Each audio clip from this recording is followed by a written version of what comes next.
Honorable members, let us pray.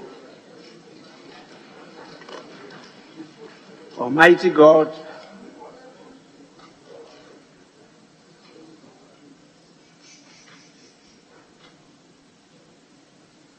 we humbly beseech thee to look with favor upon this Parliament of the Republic of Ghana.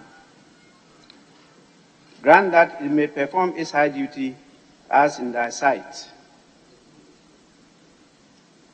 Give divine guidance to the President of the Republic. Endow members of Parliament and ministers of state with discernment and vision, integrity and courage, that through the labors of government, this land and people may be well and truly served, and our good purposes for the common human life be realized in our midst. Amen. O God, grant us a vision of our country, fair as it might be, a country of righteousness, where none shall wrong his neighbor, a country of plenty, where evil and poverty shall be done away with, a country of brotherhood, where all success shall be founded on service and honor shall be given to the deserving, a country of peace, where government shall rest on the will of the people and the love for the common good. Bless the efforts of those who struggle to make this vision a living reality. Inspire and strengthen our people, that they may give time, thought, and sacrifice to speed the day of the coming beauty of Ghana and Africa. Amen.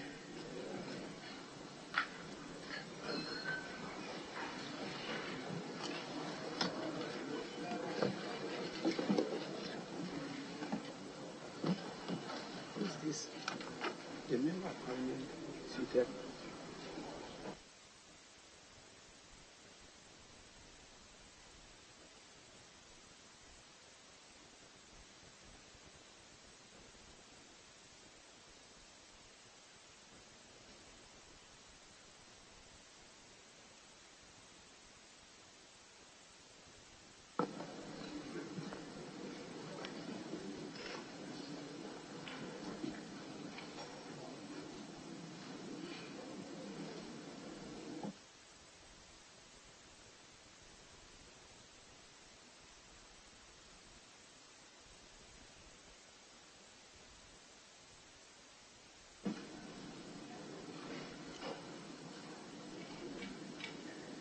Honorable members,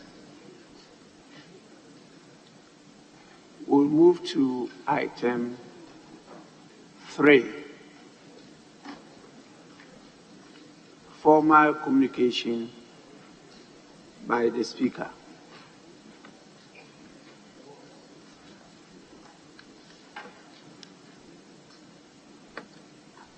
My attention has been drawn to some concerns that have been raised by members. And these concerns touch on the decision that the House took as to where to host the post-budget workshop.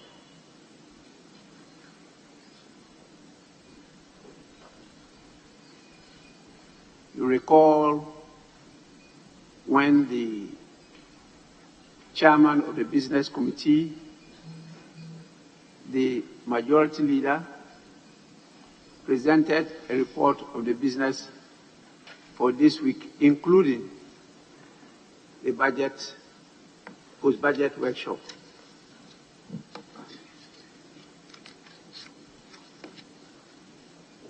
We took a decision. We adopted the report after members made comments, including comments on the post-budget workshop. On the basis of that decision, administration, led by the clerk, proceeded to make commitments on the venue.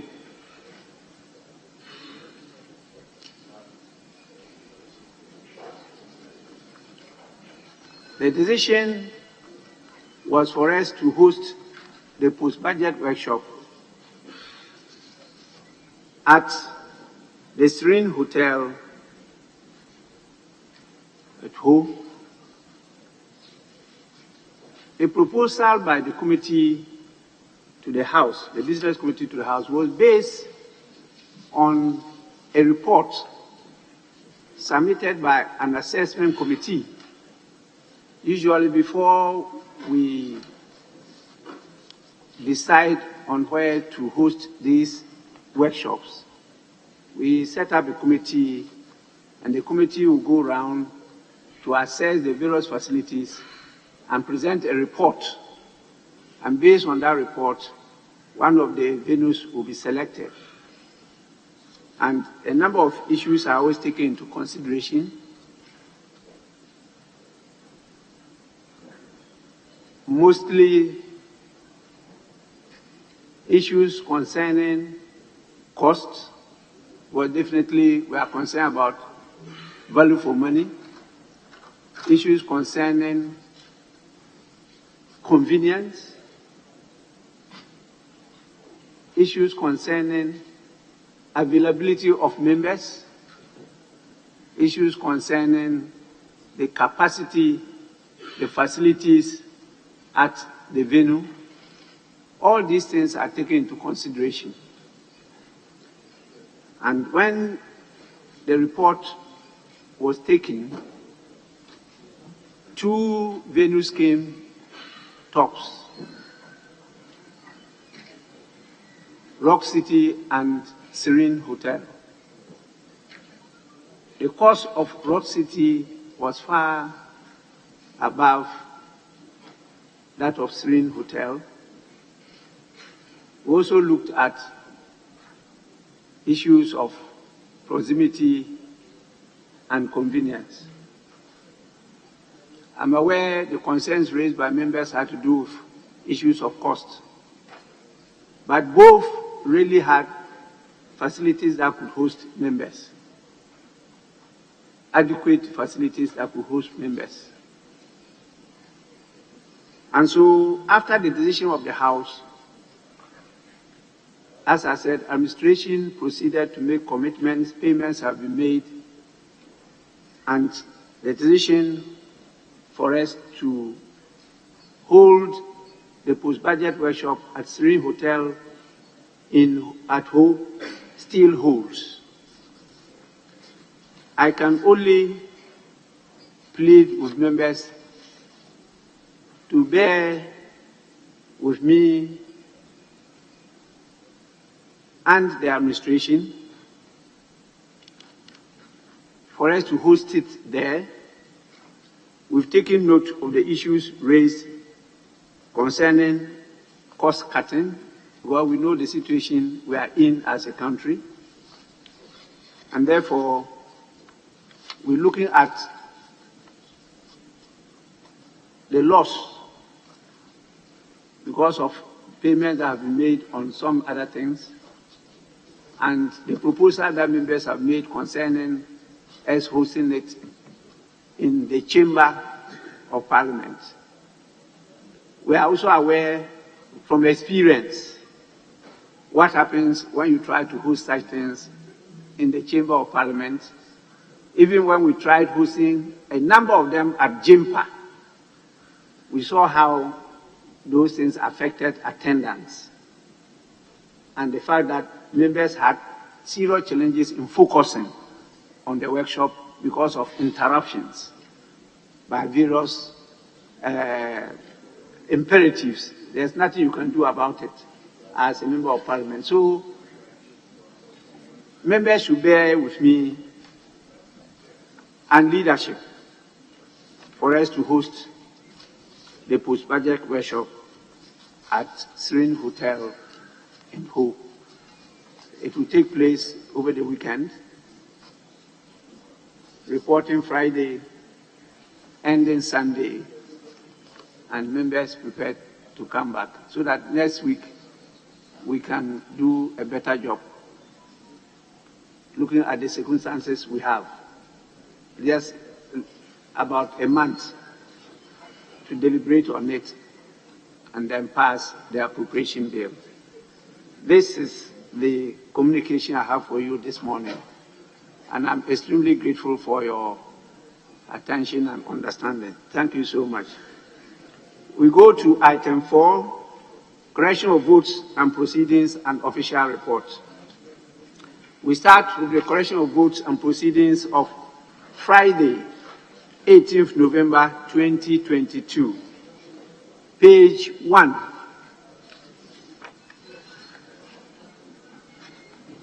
Page 2. Page 3. Page 4. Page 5. Page 6.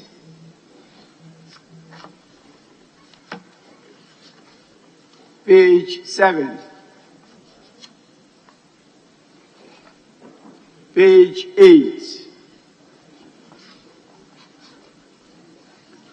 Page 9.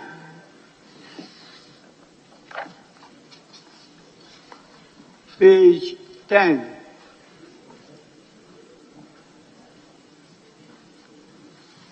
Page 11.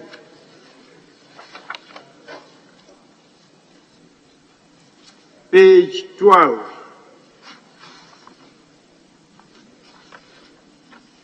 Page 13.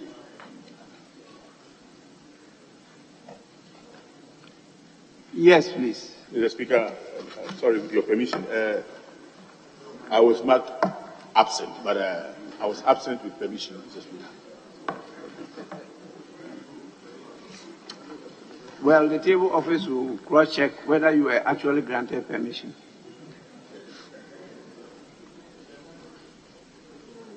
I've spoken a number of times on this issue. The fact that you completed the form and passed it through your leadership doesn't mean you've been granted permission. The law is very clear as to who grants permission. So they will cross-check. If that was done, definitely the votes and proceedings will be corrected. Page 14.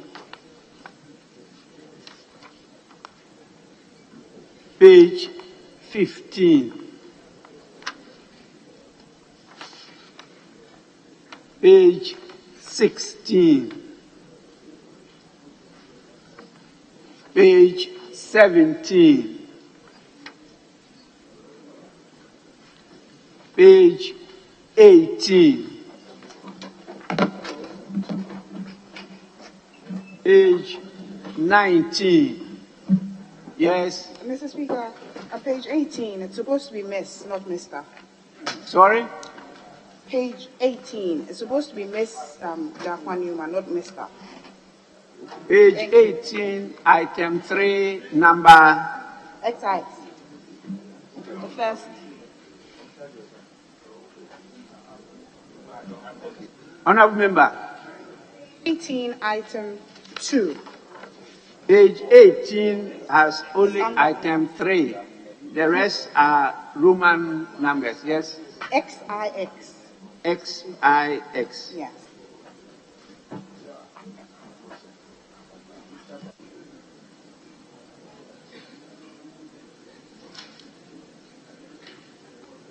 Yes, please. XIS. What is wrong with it? Yes, please, Mr. Speaker, it should be Miss, not Mr.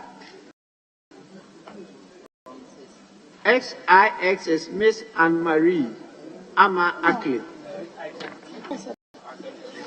Mr. Speaker, item 2, Roman numeral XIX. It reads. Honorable lady. Yes. At page 18, you have item 3 in attendance.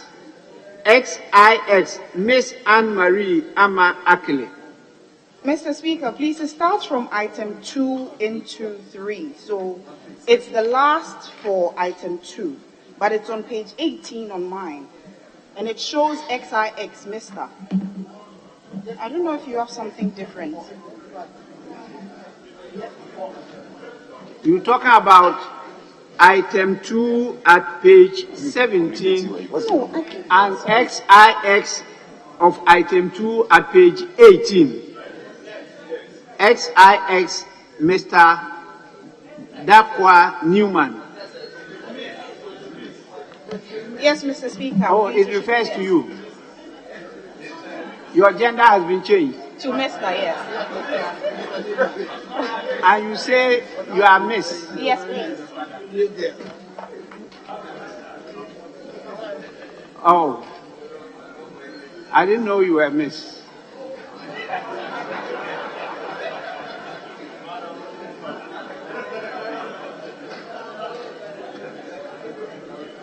Table office, please. She is female, she is not male. Make the necessary corrections. Honorable members, in the absence of any further corrections, the votes and proceedings of the 16th sitting held on Friday, 18th November 2022 are adopted as a true record of proceedings. Item 5 on the order paper. I have some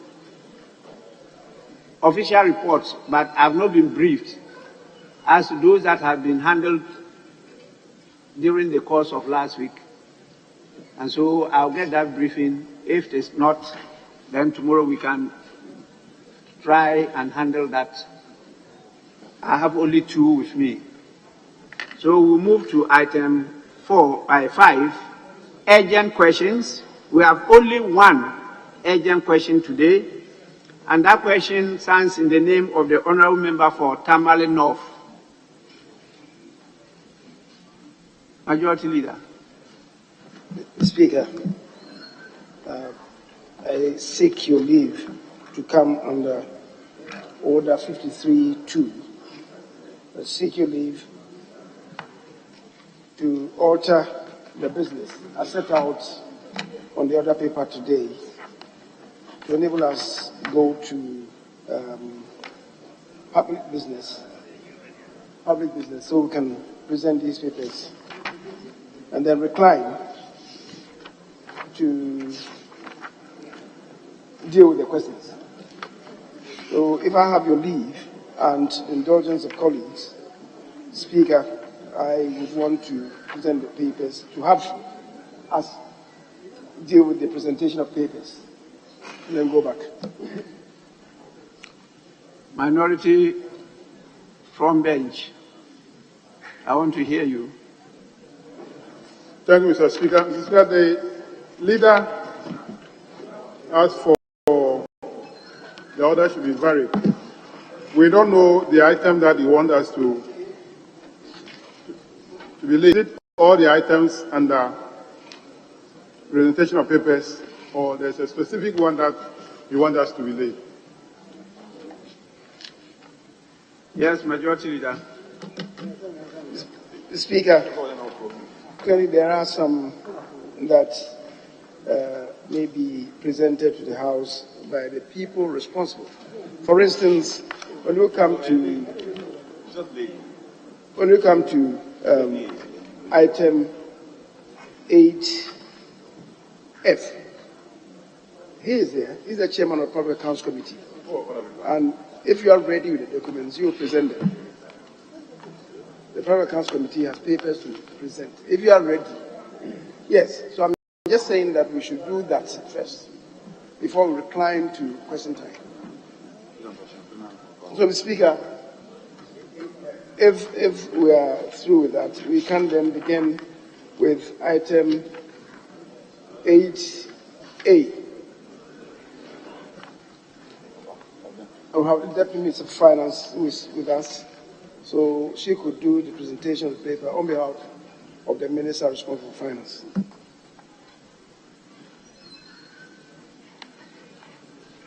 Honorable members, I grant leave for the order of business to be varied accordingly, and we will move to, at the commencement of public business, item 8, presentation of papers. The following papers to be presented: 8A, by the Minister for Finance.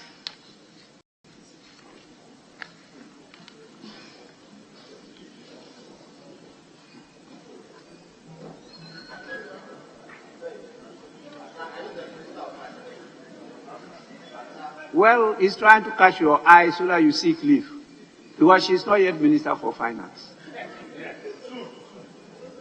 Mr. Speaker, I have already sought leave. And I've said the Deputy Minister for Finance is here. Oh, And subject to the indulgence, I would request that she present the paper on behalf of the Minister responsible for Finance. Already made us. so you're seeking permission for leave to vary the order? You Absolutely. also added permission for her.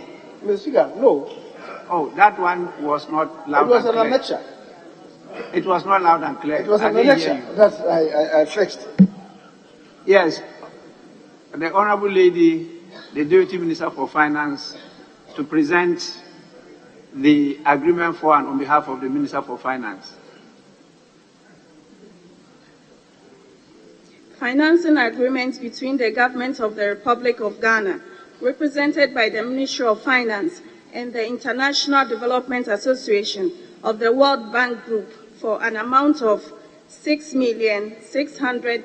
Can you take it over again? It's not 60,600,000 United States dollars as a third additional financing for the Ghana COVID-19 Emergency Preparedness and Response Project.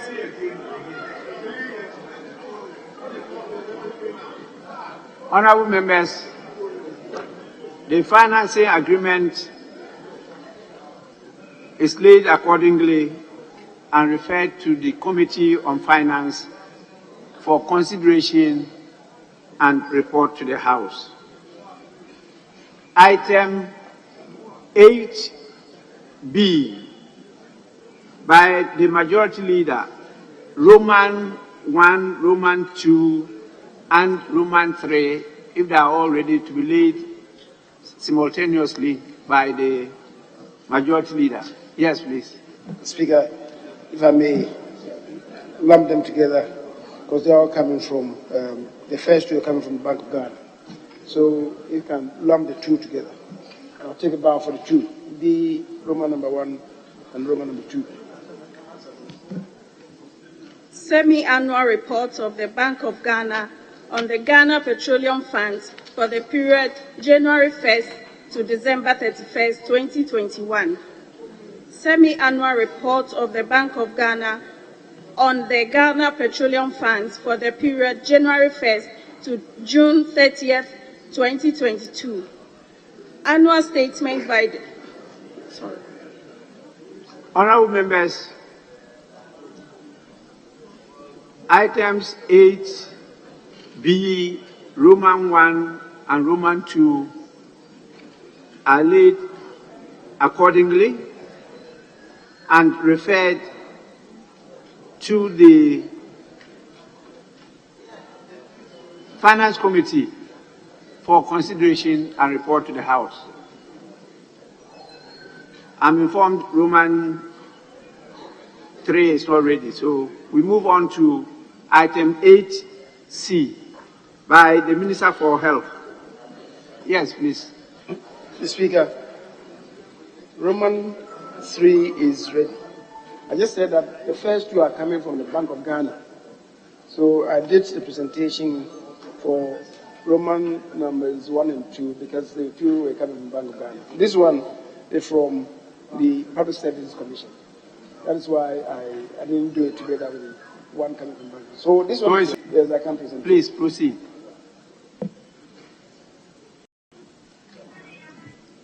Annual statement by the Audit Committee of the Pharmacy Council for the year 2020. Honorable members, the annual statement is laid accordingly and referred to the Public Accounts Committee. Not Public Accounts Committee, Sector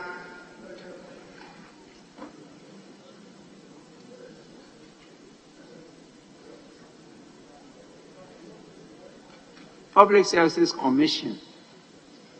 Is it special budget? It's special budget, Mr. Speaker. Special budget. Yes. Honorable members, is referred accordingly to the Special Budget Committee for consideration and report to the House. Item 8C by the Minister for Health. Mr. Speaker, we have the Deputy Minister for Health. So I'll seek leave for the Deputy Minister to present the paper on behalf of the Minister for Health. Yes, granted. Yes, Minority Leader. Speaker, I was going to ask for the whereabouts of the Health Minister. Whereabouts? Okay, Tina, Honorable Tina, no objection, Mr. Speaker. I was looking for the superior. Thank you.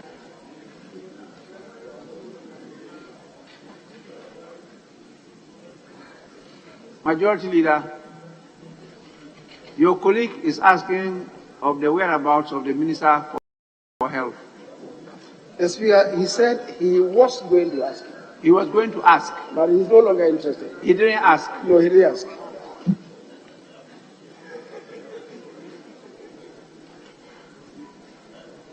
Well, I earlier on granted permission for the Deputy Minister to lay the report. And it's actually a statement. Deputy Minister of Health could do so now.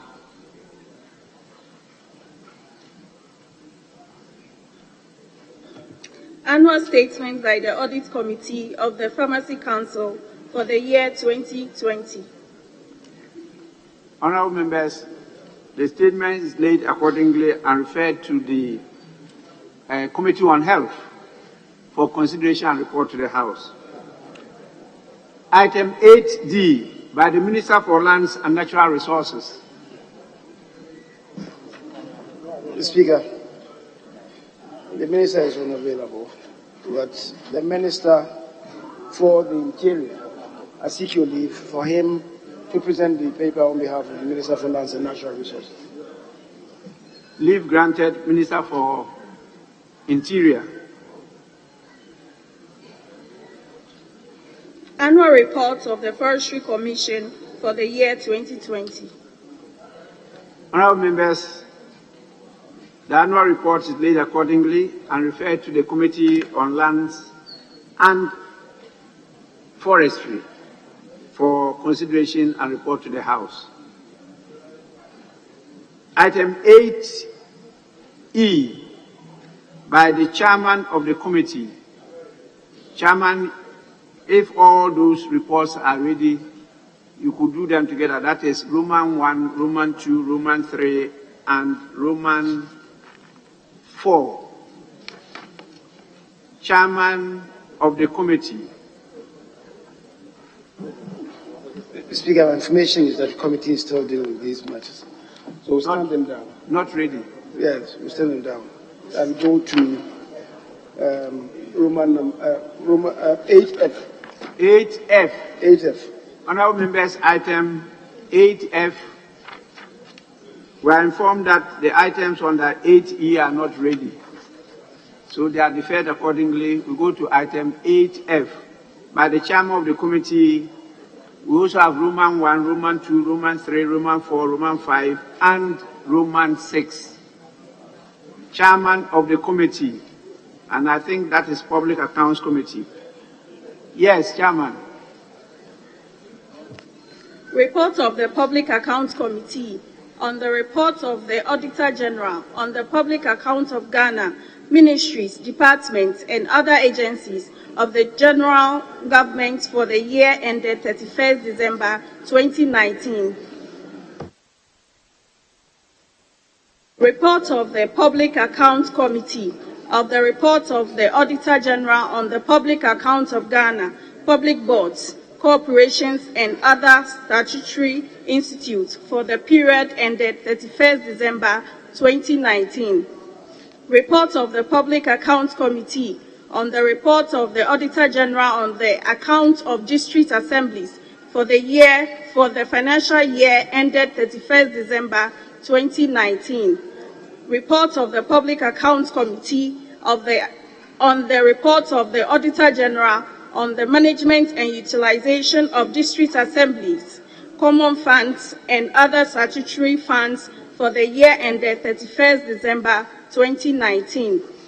Report of the Public Accounts Committee on the report of the Auditor General on the Public Accounts of Ghana, pre-university education institutions for the financial year ended 31st December 2019. Report of the Public Accounts Committee on the report of the Auditor General on the Public Accounts of Ghana, technical universities and polytechnics for the period ended 31st December 2019. Honorable members, the reports captured under item 8F, Roman 1, Roman 2, Roman 3, Roman 4, Roman 5, and Roman 6 are laid accordingly for distribution to members.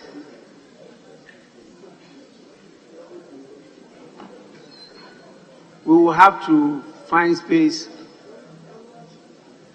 adequate space, to deliberate and debate these reports. We now move to item 8G by the chairman of the committee. Report of the Committee on Constitutional, Legal and Parliamentary Affairs on the Criminal Offences Amendment Bill 2021. Honourable members, the report is laid accordingly and for distribution to all members of Parliament. I'm sure item 9 is ready.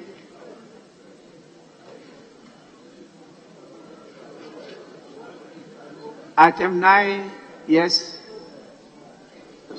Mr. Speaker, we will try and go back to the questions. We'll go back to questions. Yes. But, honourable members, just to remind you that the report under item 9 was distributed to members. So please, get yourself prepared for the motion. We now move on to item 5. Item 5, urgent question. We have one urgent question standing in the name of the honourable member for Tamale North, Honourable Alassane Saibu Suhine. Honourable member, you may ask your question now.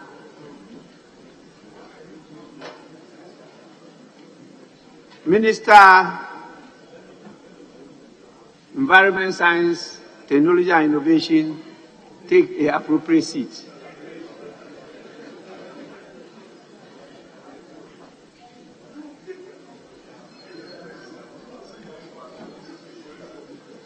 Yes, honourable member. Thank you, Right Honourable Speaker, for the opportunity given me to ask the Minister for Environment, Science, Technology and Innovation what the ministry is doing to assist the Animal Research Institute of the CSIR to stop encroachment and reclaim its lands at Kantamanso, Frafraha. Thank you. Yes, honourable Minister.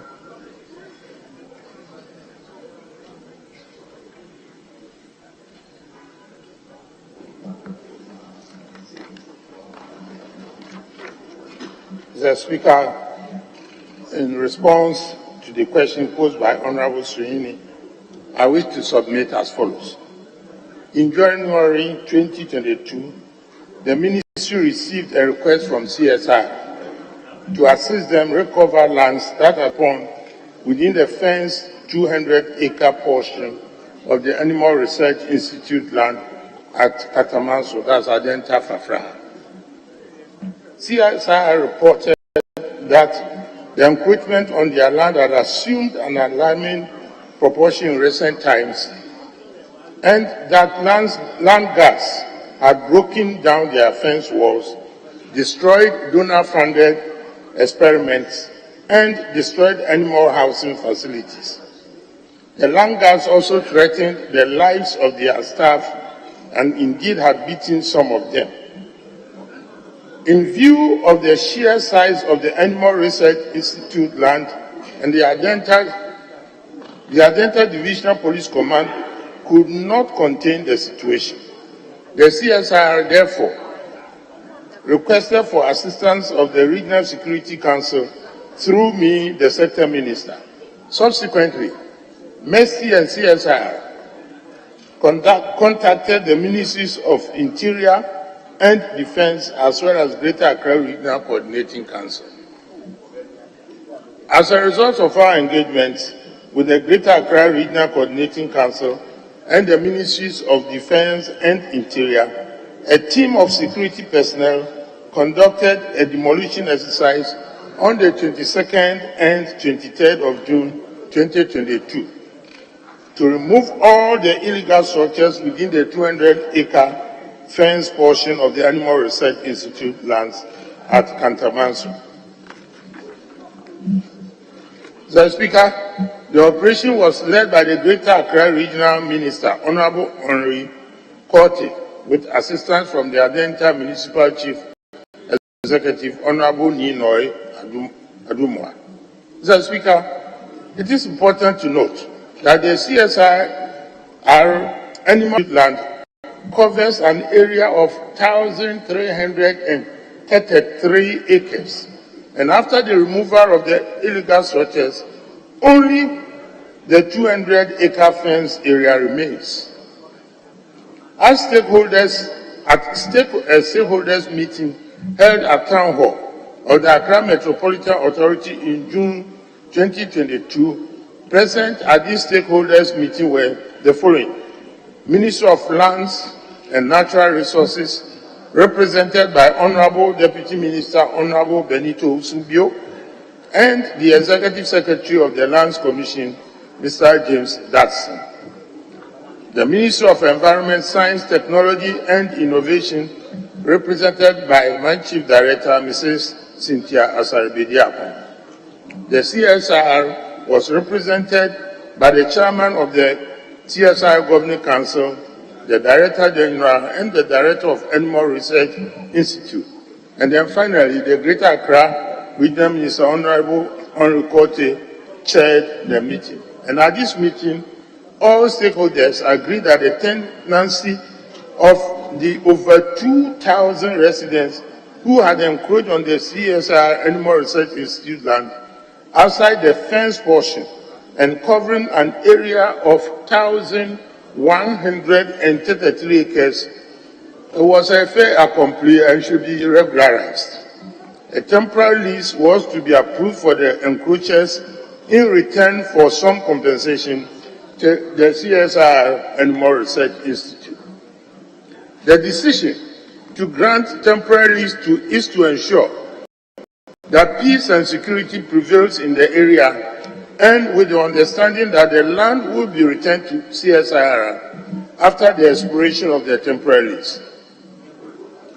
The compensation to CSIR Animal Research Institute would ensure that all costs incurred in the protection and use of the land. Mr. Speaker, CSIR Animal Research Institute has incurred significant costs on the land in the discharge of its mandate, and as part of the efforts to secure the land from the encroachment, there is a need to acquire approximately 1,000 acres elsewhere in lieu of what is lost to encroachment over the years.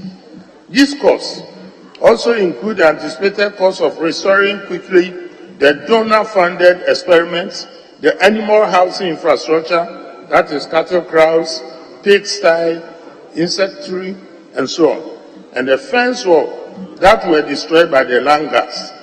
Cost of the demolition exercise, repaying the loans and its accumulated interest acquired to build the fence wall, and past cost of fighting encroachment of the CSI ARI lands, and cost of restoring the piping system that draws water from the dam to the farm to water the animals. And also, finally, the cost of acquiring and operationalizing a suitable 1,000-acre land as a field research station, among other costs. The Ministry of Environment, Science, Technology and Innovation will facilitate the speedy recovery of these costs to ensure that the damaged infrastructure, especially the donor-funded experiments, are quickly restored in order to avoid a national embarrassment. Thank you, Mr. Speaker.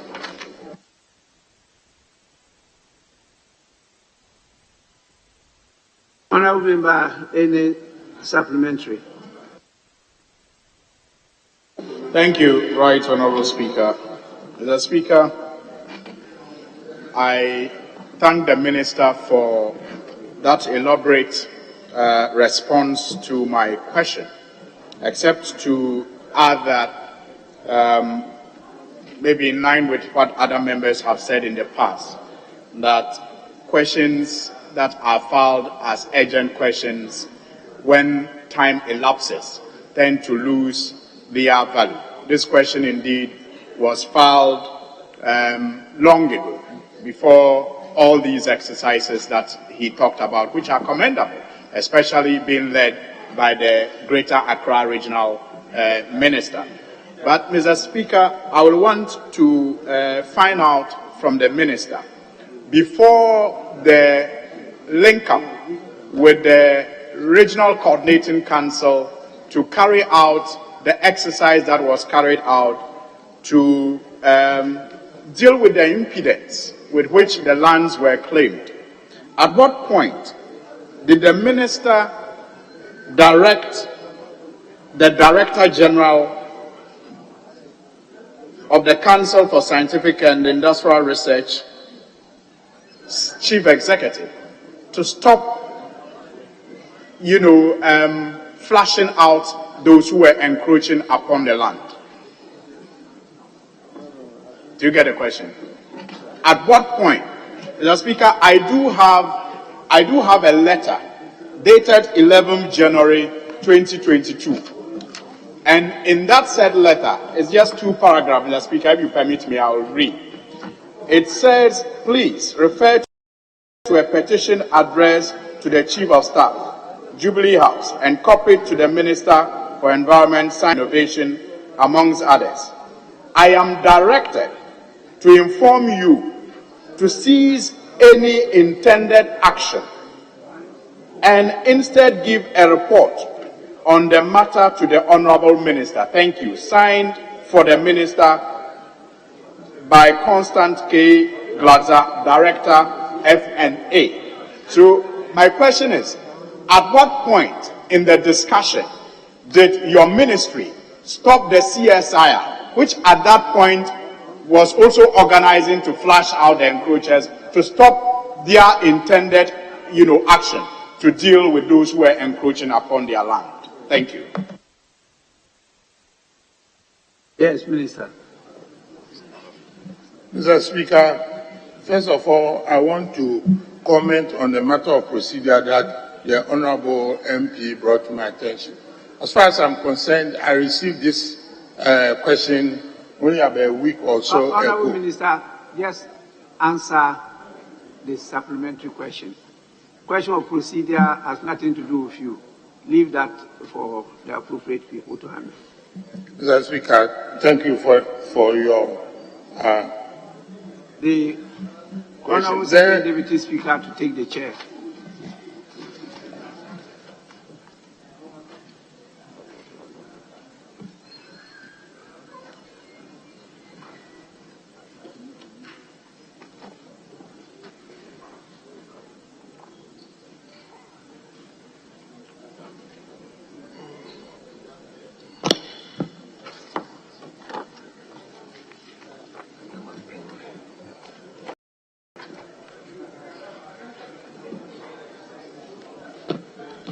Honorable Minister, let's hear you.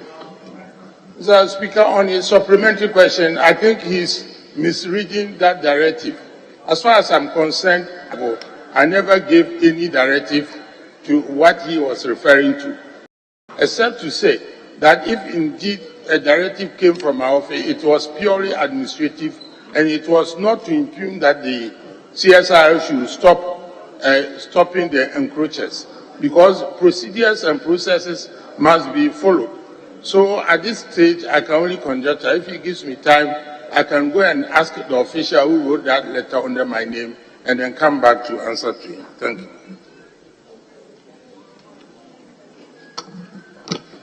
Yes, Honorable Member. Mr. Speaker, thank you very much. I will pray that you take a look at that letter that I made reference to. But to my next supplementary question, in your answer, I noticed that this was a collaborative effort between your ministry and the Greater Accra Regional Minister. Did the Lands Ministry, for that matter, Lands Commission, Land Ministry and its agencies, did they play any role, or are you in any collaborative work with them to preserve, if for anything at all, what has been secured through the right procedures of registration? Yes, Honorable Minister. Mr. Speaker, indeed so. I've been doing that. But let me point out something that is happening in our Ghanaian polity. I have served notice to the Lands Ministry and the other agencies, specifically under Lands and Natural Resources, that their agencies were set up perhaps in an adversarial position to that of MESTI. In other words, the words collaboration and cooperation, they have their limits. And I even have threatened to take them to court on certain issues. Lands Commissions, Minerals Commission, I want to go on record like that. Because if we go out beyond the remit of this question that he has filed, that is the only step that will bring sanity into this whole thing. It cuts across, there's similar issues in Forestry Commission and Minerals Commission. But, Mr. Speaker, I just want to stay on the straight and narrow. This problem has festered over the years, and this encroachment, in fact, only a few of them happened under our tenure. That is not to say that we want to abdicate our mandate, but it is a big problem if we were to go and say that we are going to evict and demolish over the 2,000 people who have encroached on this land. I believe that the social fallout will be big, so big that we cannot all contain it. So if I may summarize, what you have pointed out is indeed true, and we have identified it. MESTI is in discussion with Lands and Natural Resources to do the needful as far as encroachment on government lands, and they hold the whole lands in trust for the president, who is the final person who is in charge of all lands that have been ceded to the government from the allodial owners. So that is how it works out, Mr. Speaker. Yes, Honorable Member for Temarinov, have you exhausted your supplementary questions? Yes, thank you very much, Right Honorable Speaker. I'm grateful. I understand this is your last one. Yes, I just would have wished that the question had come earlier, and I'm sure that it would have helped in the approach that was used. So take your last supplementary question. I'm grateful, and thank you. Oh, okay. Yes, Honorable Leader. Thank you, Mr. Speaker. Mr. Speaker, in the Minister's answer, when the Honorable colleague asked about an assistant in his office that wrote the letter, he said he wasn't aware. Is the Minister by this telling us that he's going to investigate that and come back to the House to tell us why a letter will be written in his ministry in his name without his notice? Yes, Honorable Minister. Indeed so. And Mr. Speaker, you recall that is precisely the answer that I gave you. Except that you said that it was may be purely administrative, and this mandate, because he made reference to even the Chief of Staff's office and so on and so forth. For me, I'm not preempting anything. I will go and investigate. Thank you. Very well. Honorable, you still want to talk? Yes, yes, indeed. I know my good friend, Honorable Sweeney, is very diligent on things like this, but I think it's also fair. Speaker, it will be fair to the minister and particularly to the entire House that the document my good friend is referencing is properly tendered. Because I saw him referencing, I'm not doubting it, but I saw him referencing the document on his phone. So it should be tendered properly before we ask the minister to go and investigate anyway. Very well. So the owner of the question, please. The document do as the honest by tender for our records. Mr. Speaker, I have no problem at all tendering the letter before the table office for consideration. I'll share it with the minister and some colleagues who are also interested, except to say that it would have been more useful if the question that was filed as an urgent question was asked at the time. It will be more useful to the minister now to just find out, especially if this letter went out of his office without his knowledge. But at the time that the letter was sent out, the impression was that the letter was sent out so to allow the encroachers to continue with their illegal practice. And it was supposed to be under his authority. But since then, a number of activities have taken place, like he has answered, in collaboration with the Greater Accra Regional Minister, and they have flashed out the encroachers. So the significance of this letter has been lost, except that the minister will want to know if indeed this letter went out with his authority. So I will be very willing to share it with the House and the minister. Thank you. Honourable member, it's not a question of sharing it. You tender. Once you tender, very well. So, yes, honourable member. Thank you, Mr. Speaker, for giving me the opportunity to follow up with a question. I must mention that the Environment Committee undertook some institutional visitations to the Research Institute, and we observed some facts on the ground. One thing that came to mind is the lack of utilization of these lands. So I want to find out from the minister what steps will his ministry undertake to ensure that these institutes come out with utilization plans and timelines that will inform the justification to still keep these lands. Yes, Minister.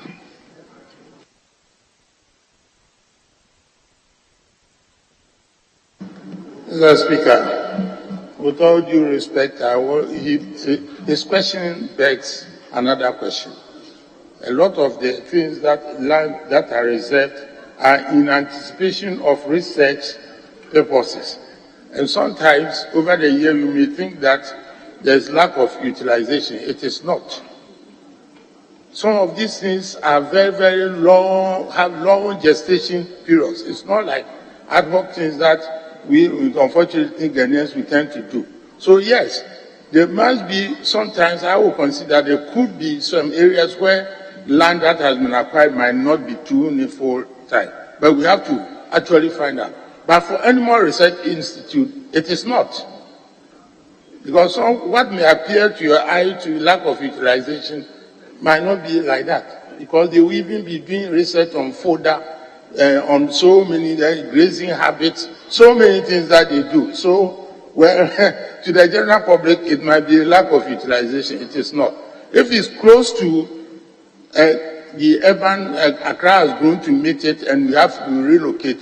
That is why I have answered it in my main question, my main answer, that we should find another 1,000 acres, even to supplement, to take a place of what has already been encroached.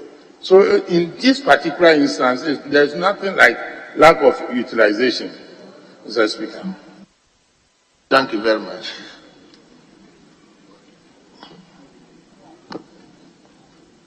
Honourable Member. Thank you, Mr. Speaker. I want to ask the Minister, is he considering steps to perfect all those lands that stand in his ministry? Because Land Commission has the jurisdiction, has the power to control all these lands. Indeed, if you have not perfected these lands, it's still in the hands of Land Commission and cannot stop encroachment. So I want to find out from the Minister, is he considering taking the appropriate steps to perfect these titles, these lands into their names so that it will forestall these encroachments going on, please? Yes, Minister. Mr. Speaker, there's one thing I've noticed. That's it. We have to. There's a phenomenon called hypoechoic area. Sometimes the sound can cancel out. When you are sitting there, you might not hear. Me in particular, when I sit in that, certain questions I don't hear. Member, may you repeat your question, please? Mr. Speaker, he should repeat his question, sir. Yes. Mr. Speaker, what I'm saying is that all state lands are in the hands of Lands Commission under the Lands and Natural Resources Ministry. And so if lands are acquired either through executive instrument or whatever, they still sit with Lands Commission. They have the constitutional right to control them. And so I want to find out from the Minister, even he is taking steps to perfect those lands, to be in your name specifically, you get title for them. Because if you don't have title for these lands, it will not still stop encroachment. The Lands Commission do not have in their details as belonging specifically to your ministry. Indeed, you don't have title to those lands because they are state land, they are government lands. So what steps are you taking to perfect those lands in terms of titling so they can be your name? It stands in the Lands Commission books that these lands are for Ministry of Environment and so on. This is what I want to know. Yes, Honourable Minister. Mr. Speaker, I'll answer the question, but to go with a disclaimer. My understanding is that all the steps that he's saying have been taken, and we are the end users.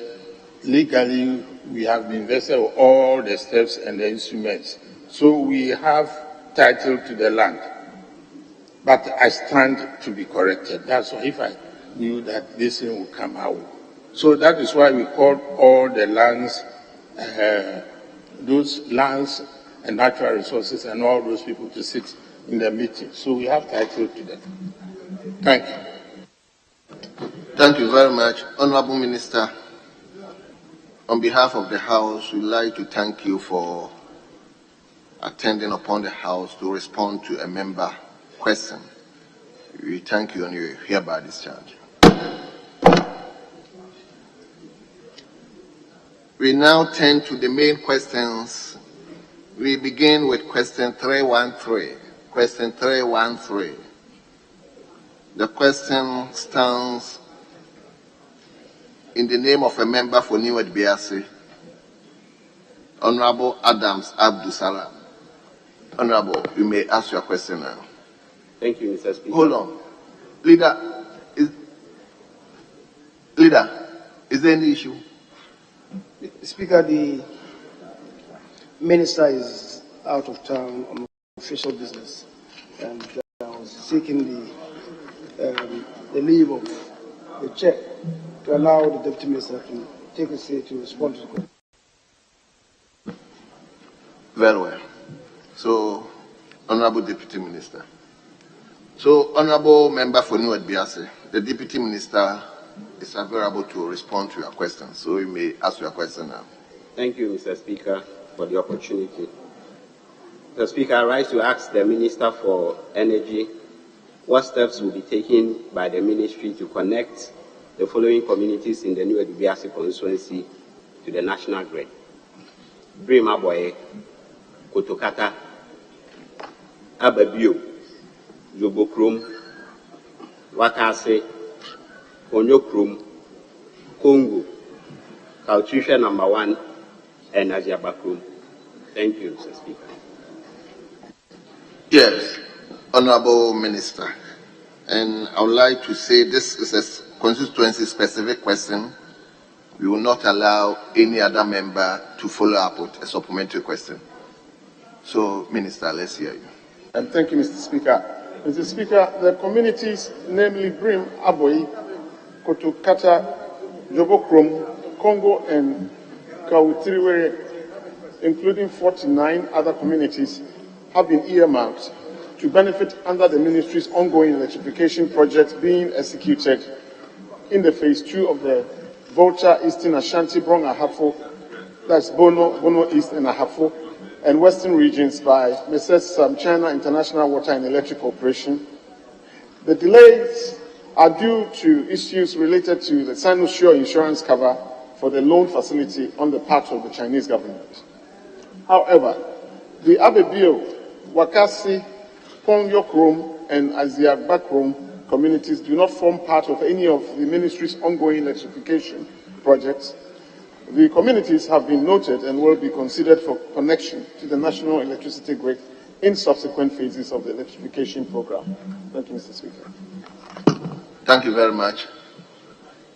Honorable Member for New Biasi, any supplementary question? Thank you, Mr. Speaker. Mr. Speaker, this is about the third time I'm asking a question about electricity connectivity to my constituents. And the answer has always been consistent. And Mr. Speaker, since the ministry is finding it difficult to deal with the issues related to the Sino-Sure insurance, is the ministry looking at other sources of funding to enable them connect our communities to the national grid? Thank you. Yes, Honorable Minister. Thank you, Mr. Speaker. Mr. Speaker, I would like to assure the Honorable Member for New DBRC that the Ministries of Energy, Foreign Affairs, with their counterparts in China, are working assiduously to try and get this intractable problem solved. We have not slept on our oars at all. The communities, as stated earlier, are quite many, about 50 plus communities. And I must be honest, it will be very difficult for the ministry to come up with the resources. So I'll ask the Honourable Member to have patience. This will be resolved. Ghana has paid this counterpart funding of 15%, and we're just hoping that the Chinese government will see things the way we see them so that we can see our way clear going forward. Thank you very much. Yes. Thank you, Mr. Speaker. And I'd like to thank the Minister for his assurance. But to also ask that one of the communities, Adanse Kotokata, through the effort of some NGOs, have been able to buy their own transformers and connected the whole community already, but they are left with meters. I've already written letters to the ministry in that regard. I wanted to find out from the minister if there are meters available to help these communities connect electricity to the various households in Kotokata. Thank you. Yes, Honorable Minister. Thank you, Mr. Speaker. Mr. Speaker, unfortunately, I'm not aware of this particular issue with the meters, so I'll crave the indulgence of the Honourable Member to double your efforts at the ministry and with ECG to see if you can get the meters. I cannot, standing here, give you any specific answer to do with this particular request for meters. Thank you. Very well. Thank you very much. We move to question 434. Question 434.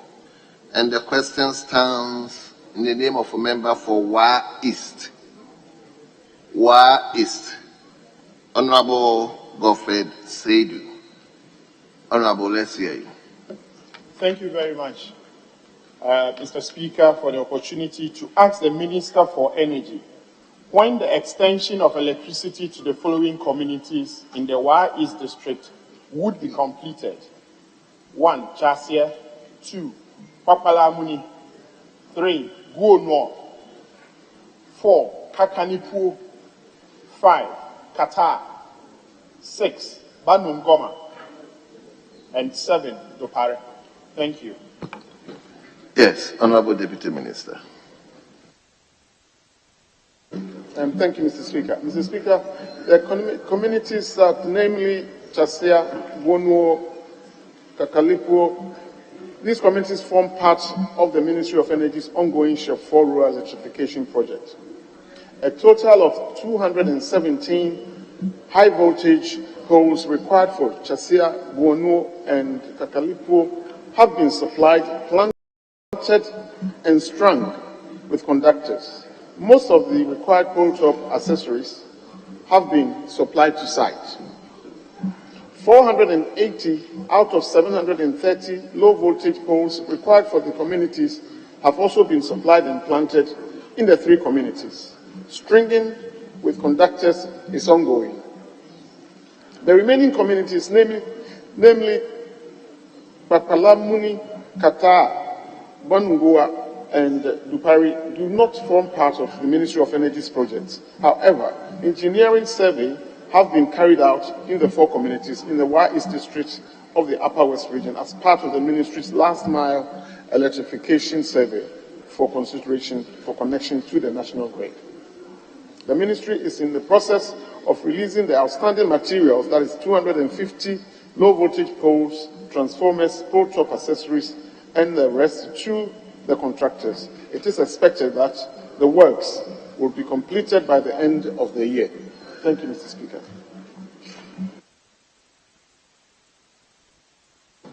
Leader, let me finish with him so that I come back to you. Mr. Speaker, I was just going to seek information from you for Honorable Speaker to just lay the letter for the Minister for Environment so that you can proceed. Very well. Thank you very much. No, this way. This way.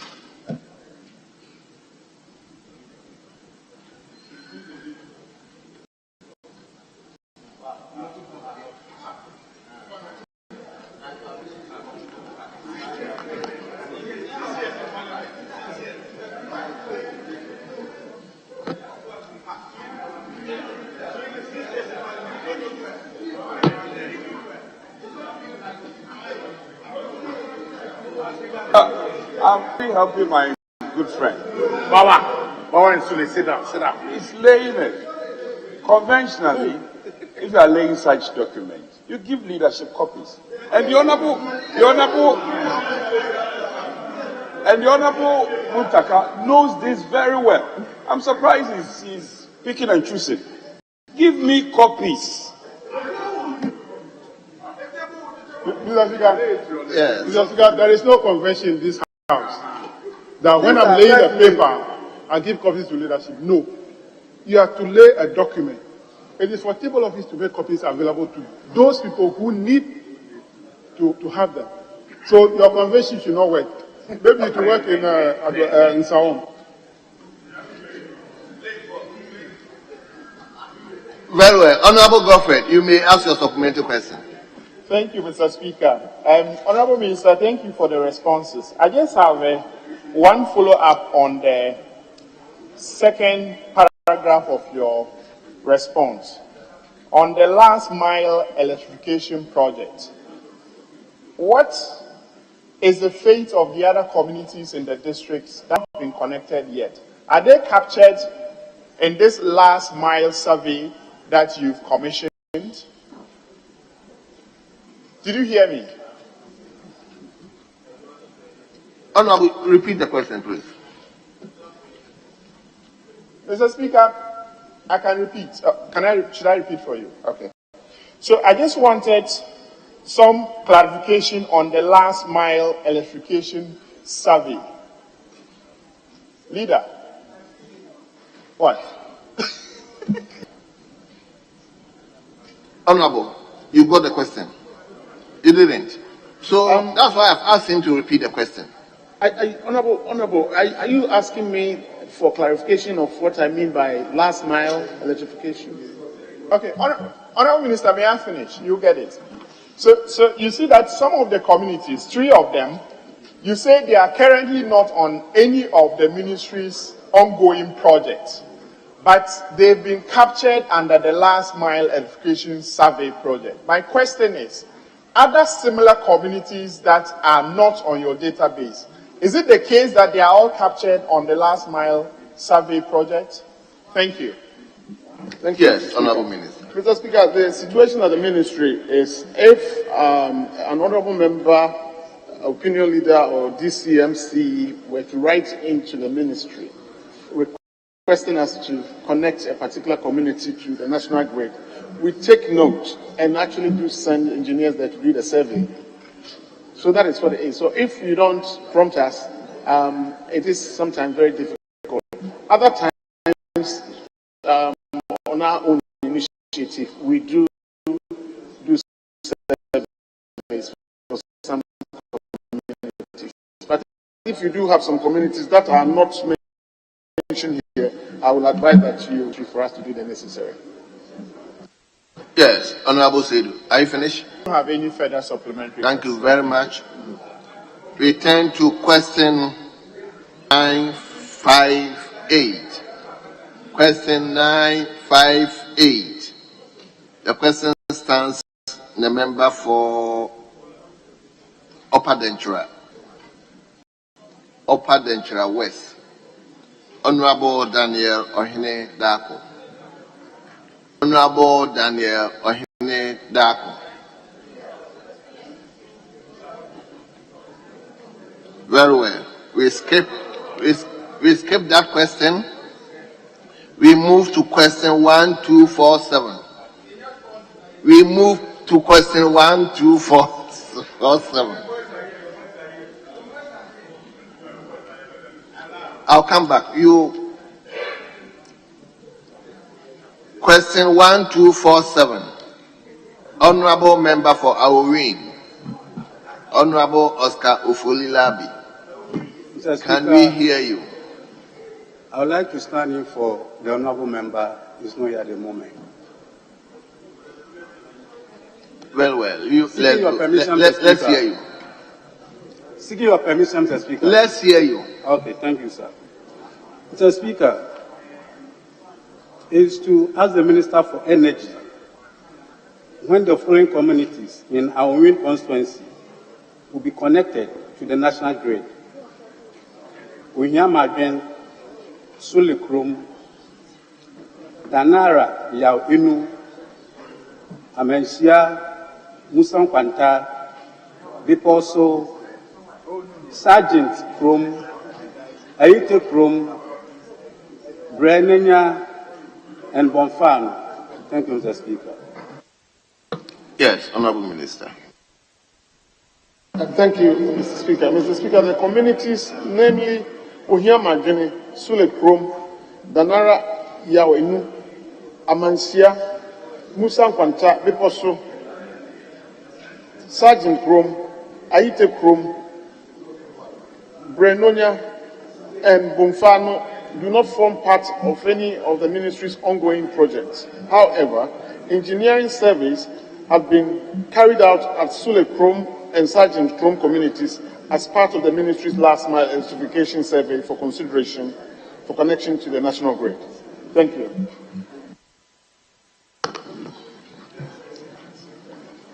Were you asked to also ask a supplementary question? Yeah, Mr. Speaker, I have one supplementary. Let's hear you. Mr. Speaker, according to the Minister, Sule Krom and Sergeant Krom have been captured in its recent survey. So I'm asking, when the following communities will also be captured? Unyamagen, Danara, Amensia, Musa Beposo, Aite Krom, Brenonia, and Bonfan, when would they be captured in your next survey? Thank you. Yes, Honorable Minister. Thank you, Mr. Speaker. Mr. Speaker, now that these communities have been brought to our attention, the ministry will do what we have to do by capturing them for future electrification projects, to be included in future electrification projects. Very well. We move to question 1433. 1433. We come to Salaga South. Honorable Zuila Mohammed Ibrahima.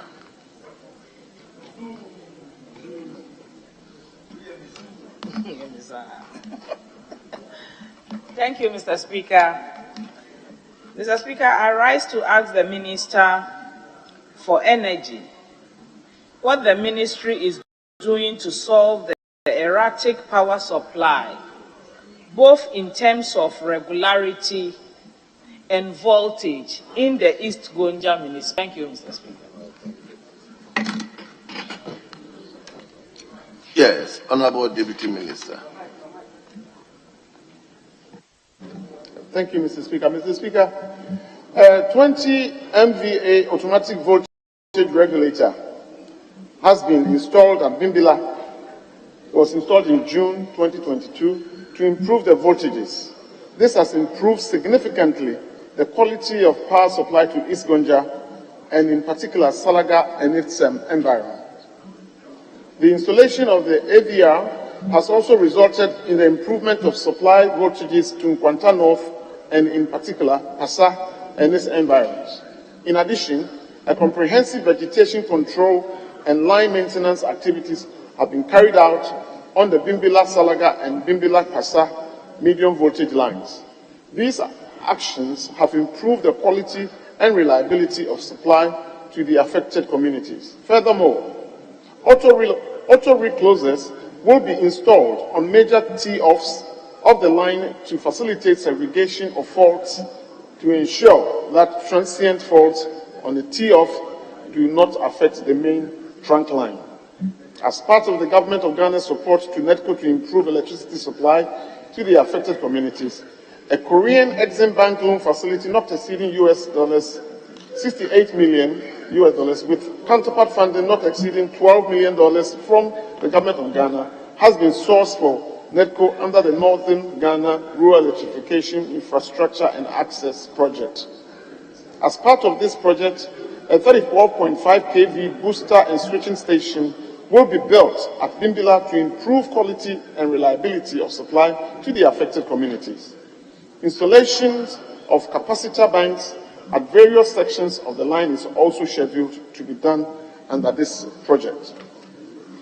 Also, the Ministry of Energy, GRIDCO and NEDCO are having discussions to secure the necessary funding for GRIDCO to build a 161 34.5 kV substation at Pandai, to further improve the supply capacity, quality and reliability to a number of communities in the Eastern Corridor, including East Gonja and in Nkwanta North in the long term. Thank you very much. Yes. Honorable Zeula, any supplementary question? Yes, Mr. Speaker. Mr. Speaker, I want to ask the Minister, I can see from his answer that in June there was the effort of installing the automatic voltage regulator. Yeah, we all received it with a lot of delight, hoping that it was going to resolve the problem for us, but it didn't, and it hasn't. The problem persists. The voltage levels in Salaga cannot be used to power a fridge, a refrigerator. You turn on a fan and it doesn't turn on. Throughout the day, the only time we have some semblance of, the only time,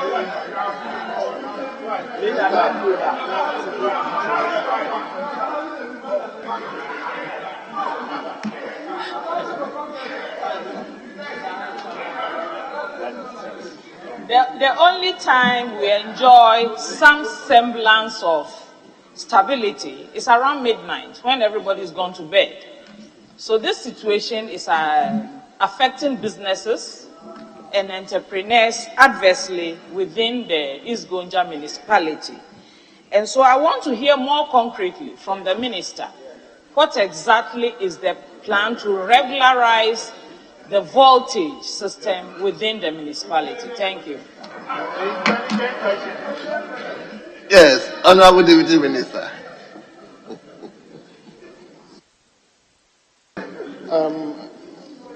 Mr. Speaker, respectfully, I think I have given the honourable member enough reasons for her to be grateful and expectant that going forward the situation is going to improve. I mentioned the Korean Exim Bank $68 million project, which is yet to come, and the efforts that the ministry and GRIDCO,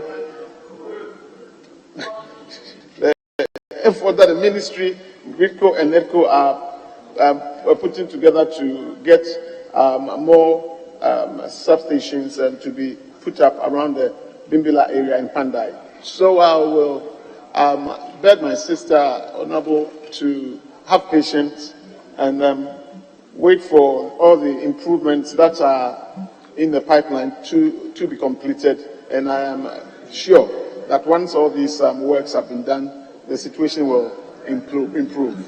Thank you.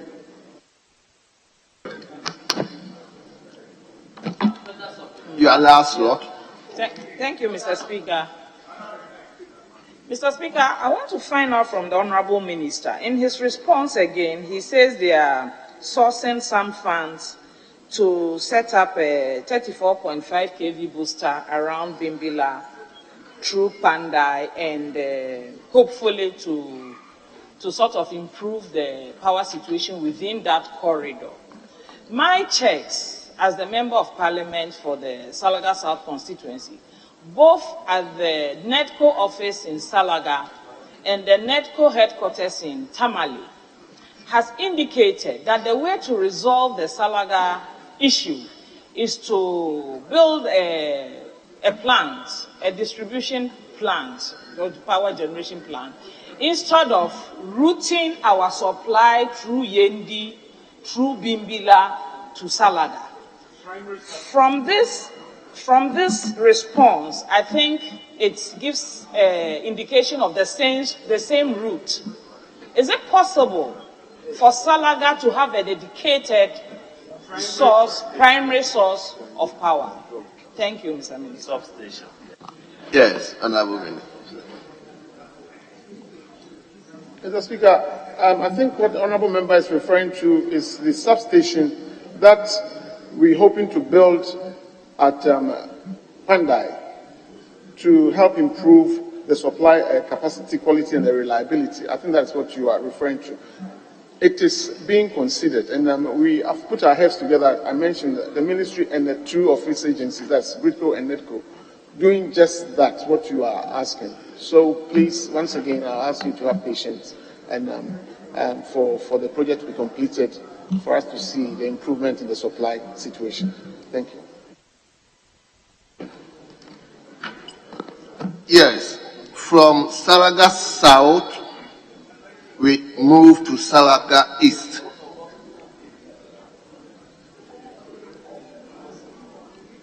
Honourable Member for Salaga East, Amidu China. Honourable Member, can we hear you? Mr. Speaker, it's Sisala East. Not Sisala. Are you Sisala East? Sisala East. Sisala East. Yes. Mr. Speaker, I rise to ask the Minister for Energy when the ministry will complete the ongoing work in Como and extend electricity to the following 10 remaining communities in the Sisala East: Tala, Netalo, Tamviale, Kapung, Wuru, Nahadakwi, Santejang, Gwenewisi, Katinia, and Kunsolo. Thank you, Mr. Speaker. Yes, Honourable Minister. Thank you, Mr. Speaker. Mr. Speaker, the community, namely Como or Como number 2, forms part of the Ministry of Energy's ongoing SHEP 5 rural electrification project in the Sisala East District of the Upper West Region. 36 high voltage poles required for the community have been supplied to site. Most of the required pole top materials have been supplied, and one 100 kVA 33 kV transformer installed. 100 Low voltage poles required for the project have been supplied and planted. Most of the pole top accessories required for the communities have been supplied to site with dressing installation ongoing. The delay in the execution of the electrification project are as a result of shortage of some key materials, equipment, including poles, stay wooden blocks, 120 square millimeter conductors, amongst others. The ministry has taken delivery of some of the materials and will arrange leads of same for installation works to resume at site. The Ministry of Energy expects to complete the installation works in the above-mentioned communities by the end of the second quarter of 2023. However, the 10 communities, namely Tanla, Nitalu, Tamvili, Kwapon, Wuru, Nahadakwi, Santijan, Benesi, Katinia, and Kunsolo, do not form part of any of the ministry's ongoing electrification project. However, the engineering surveys have been carried out at all the 10 communities in the Sisala East District of the Upper East Region as part of the ministry's last mile electrification survey for consideration for connection to the national grid. Thank you, Mr. Speaker. Thank you very much. Honorable Member for Sisala East, any supplementary question? Thank you, Mr. Speaker. Mr. Speaker, I'm happy that you have said in your answer that by the second quarter of next year, you would have completed the Como project, because this started along with some other projects which have been completed. Mr. Speaker, I want to find out from the Minister, from your answer, you have said that the 10 remaining communities, some engineering work has been done, but these are communities that are not on contract. Can you tell me when these communities will be awarded on contract for connection? Yes, Minister. Mr. Speaker, unfortunately, I am not in a position to give a specific date or timeline to the honourable member as to when contracts will be signed for these communities to be connected to the national grid. Yes.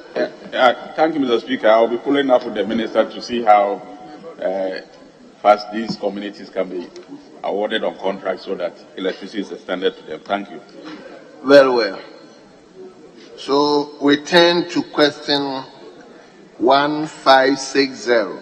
Question 1560. No, you've answered that question 1560. So we come to question 1562. Question 1562. Honorable Member for Bosome Frehon, Honorable Kosida Akumbuaten. Honorable, you may ask your question now. Thank you, Mr. Speaker, for this opportunity given me to ask the Minister for Energy when the following communities in Bosome Frehon constituency will be connected to the national grid. I, Mensa Krom, 2, Mamiama, 3, Asaman From, and the 4th town is Yabunu. Thank you, Mr. Speaker. Yes, Honorable Minister. Thank you, Mr. Speaker. Mr. Speaker, the communities, namely Mensa Krom, Mamiama, Asaman From, and Yabunu communities do not form part of any of the ministry's ongoing electrification projects. The communities have been noted and will be considered for connection to the national electricity grid in subsequent phases of electrification programs. Thank you. Yes, Honorable Member, any supplementary question? Yes, please, Mr. Speaker. Thank you, Mr. Speaker. Please, there were about 3 communities, Besiase, Ashiaso, and Simdadieso. They were connected to the grid prior to 2020 election. To date, there's no transformer at that place. I've been to the ministry several times still, and those communities that were connected, they don't also have any meter there. I'm kindly asking the minister when they will get a transformer so that they can also enjoy electricity in the communities. Thank you. Yes, Honorable Minister. Thank you, Mr. Speaker. Mr. Speaker, unfortunately, these communities that the Honorable Member referred to are not actually part of the questions that's being asked today. So I will advise my honorable friend to contact the ministry and then do the follow-up.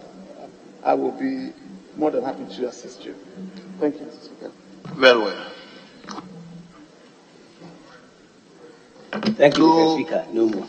So we come back to question 958. Who is holding the power of attorney for Honorable Member for Upper Danjira West? Thank you very much, Mr. Speaker. Mr. Speaker, I have the leave of the member for Upper Danjira West to ask the question on his step, please. So you may ask the question. Thank you very much, Mr. Speaker. I want to ask the Minister for Energy the source of funding and the mode of distribution of coal pots labeled improved cooked stove that are distributed for free by the ministry in some parts of the country. Thank you, Mr. Speaker. Yes, Honorable Minister. Thank you, Mr. Speaker. Mr. Speaker, the Improved Cook Stoves Distribution Project is a collaboration between the Ministry and the Climate Change Center, CCC, of South Korea, which builds on the various household energy programs in the country. The project selected the high-performing biomass-based improved Kenya Jiko stove on the Ghanaian market, popularly called Japa, which is being promoted through a stove for carbon distribution scheme under the United Nations Framework Convention for Climate Change, UNFCCC. The project covers production and distribution of 500,000 units of Japa stoves in all the 16 regions of Ghana. The project is funded by Korea East-West Power Corporation at the cost of $500,000 US through Carbon for Stove Clean Development Mechanism, CDM arrangement. The project intermediary is the Climate Change Center of South Korea, who are responsible for the project registration with the UNFCCC and the reporting. The amount is applied as follows. Stove production budget is $4 million US, that's directly contracted to Green ENS/DS&S. It's a Ghanaian company. And the stove distribution budget of $1.5 million is contracted to the Ministry of Energy. Mode of distribution. The Ministry of Energy has set up the Project Implementation Unit to manage the implementation of the Ghana Improved Cook Stove Distribution Projects as GICDP. The PIU is responsible for all activities under the distribution component.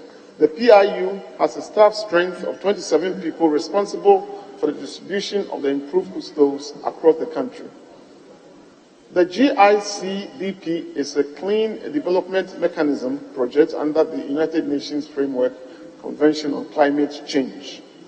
And the distribution covers the 16 regions of Ghana, and the beneficiary communities were selected based on the following procedure. All 16 regions and 217 district/municipal assemblies were selected to benefit from the project. The allocation of stoves to the district municipalities were based on charcoal consumption data from the Ghana Statistical Service. These districts and beneficiary communities were registered under the United Nations Framework Convention on Climate Change, and that this was a fundamental requirement to attract carbon finance for the project. The registered district communities are referred to as Component Project Activity, the CPA. The distribution process is as follows. The Ministry of Energy is responsible for the distribution of the stoves through the Project Implementation Unit. The Ministry audits and approves stoves produced by the local manufacturers for distribution. Letters are sent to the DCE, MCE, and MPs prior to the distribution of the stoves. The PIU works with the approved CPAs in collaboration with the DCEs, MCs, and the MPs to distribute stoves for households in the beneficiary communities. The ministry collects biodata, contact numbers and addresses, including GPS addresses, pictures of recipients of the stoves as requirement for carbon credits under the project. Thank you, Mr. Sochi. Very well.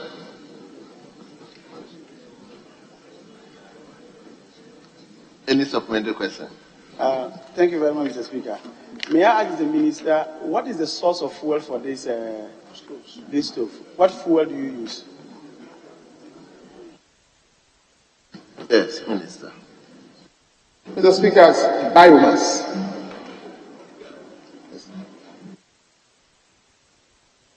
Thank you very much, Mr. Speaker. Mr. Speaker, in the light of the fact that as a country over the years, we have tried to people from using biomass, for example, charcoal or wood fuel, because of its health and problems, apart from the fact that it destroys the environment. And that's why, as a country, for over 30 years, we've been using gas as an alternative. How do you reconcile the current program with the national agenda of trying to discourage people from using biomass as a source of fuel? Yes, Honorable Minister. Thank you very much, Mr. Speaker. Mr. Speaker, as the honourable member may be aware, government is pushing hard for communities to increase the usage of gas in cooking. But alongside the encouragement of usage of gas, because of economic situations, you can't hear me. Oh, okay. Let me start again. I was saying that you may be aware that government is pushing to increase the usage of gas in the country. But because of economic situations in some parts of the country, people, citizens of this, good people of this country, are still resorting to the usage of biomass. This clean cooking or the improved stoves reduces the amount of the biomass charcoal that otherwise would have been used. So it's part of the step that we are using to ameliorate the production of CO2 in the system. Your last. Thank you very much, Mr. Speaker. Mr. Speaker, we just nationally or globally, they just finished with the COP27. Ghana took a huge contingent to COP27 with the whole idea of ensuring that emissions and other things are reduced. Instead of rather seeing how you can implement the usage of LPG as a source of fuel for our mothers and sisters and wives, you are still giving them an incentive to still rely on that. How do you reconcile the budgetary, currently as we speak, we are constrained as a country, and we were about 200 who went. I'm laying the foundation. Yes. About almost 200 people who left Ghana to COP27. Honorable. Oh, no, Mr. Speaker, I'm laying the foundation. It's a very important point. I'm laying the foundation. Very strong prayer. You had about over 200 people. Let me hear the Chief Whip.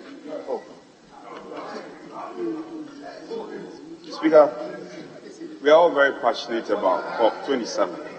However, take your standing orders. Yes. And open to Order 69. Yes. Speaker, he is completely out of order. Speaker, he is completely out of order, and I invite you to rule him out. Yes.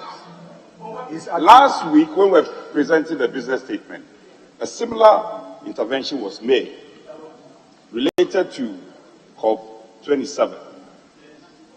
It was well answered. What you were alleging was a rumor. So he has no basis to allege what he was speaking to. 69. So if you may. I should read it. I hope he's listening. So 69. As soon as a question is answered in the House, any member, beginning with the member may, without notice, ask a supplementary question for further elucidation of any matter of fact regarding which the answer has been given. But, listen, Speaker, a supplementary question must not be used to introduce a matter not included in the original question. Speaker, it answers him. So I invite you to rule him out. Rule him out. You are completely out of order.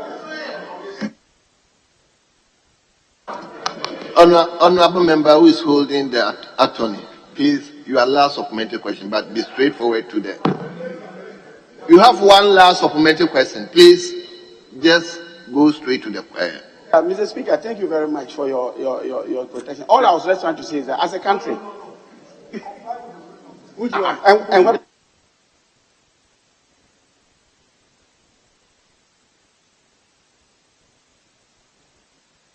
Mr. Speaker, with a greater respect.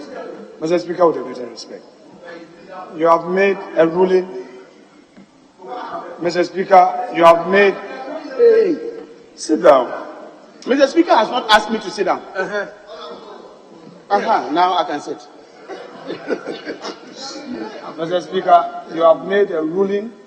It is his duty to respect the ruling. If for any reason he wants to challenge your ruling, He knows what to do.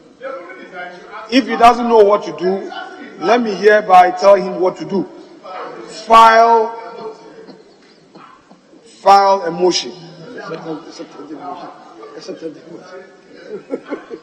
You should file a question or motion. Mr. Speaker. You should file a question or motion. No, he knows he has to file a motion. File a motion challenging the Speaker's ruling. If he's challenging the Speaker's ruling. So don't start with where you were stopped. Go straight and ask your question.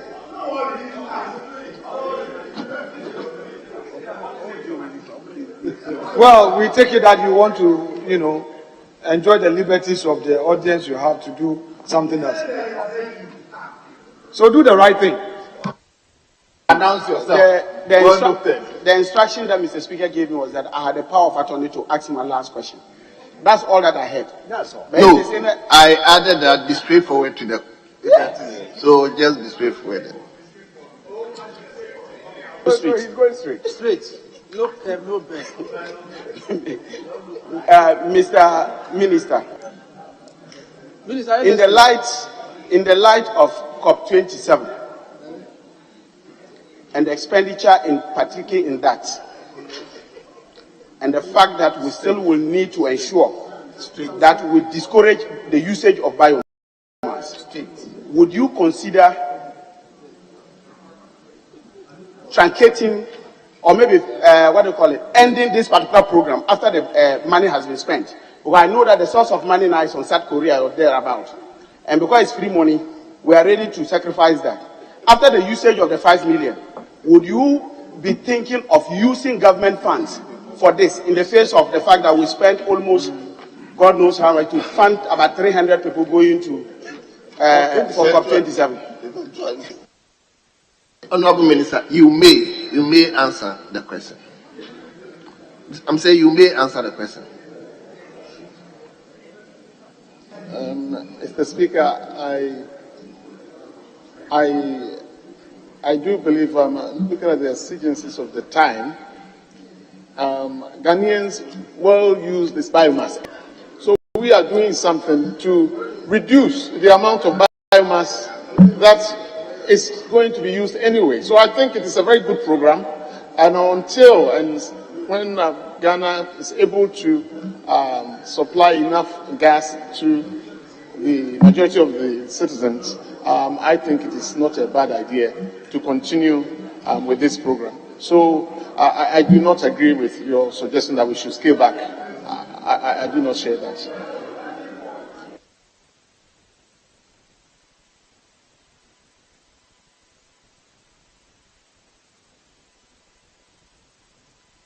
Honourable members, we are exceeding 1 hour time for questions. So I'm not passing on the supplementary question to anybody, please. So, Honourable Minister, Deputy Minister, on behalf of the House, we'd like to thank you for attending upon the House to answer questions for and on behalf of your minister. We are grateful to you and you hereby discharge.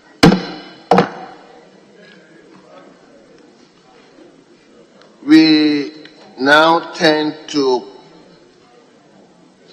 question 1323. So, Honorable Minister for Local Government and Rural Development, you may take your rightful seat.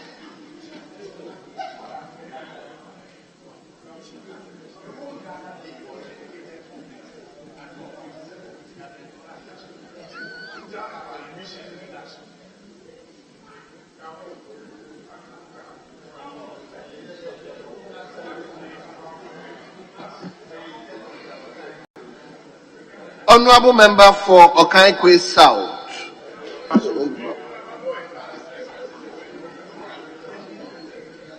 Honorable Member for Okaikwe South. Mr. Speaker, with your leave, I have her permission to ask the question. But I just saw her here. Yes, she just went out.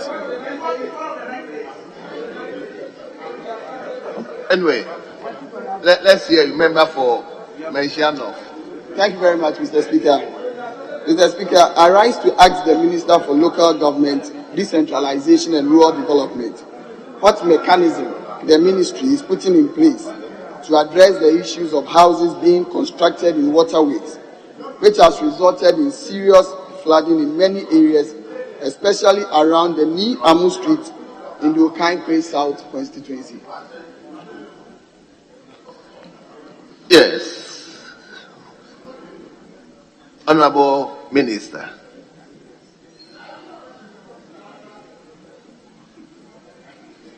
Or I should ask him to repeat the question. Honorable Member, may you repeat the question, please? Right, Honorable Speaker.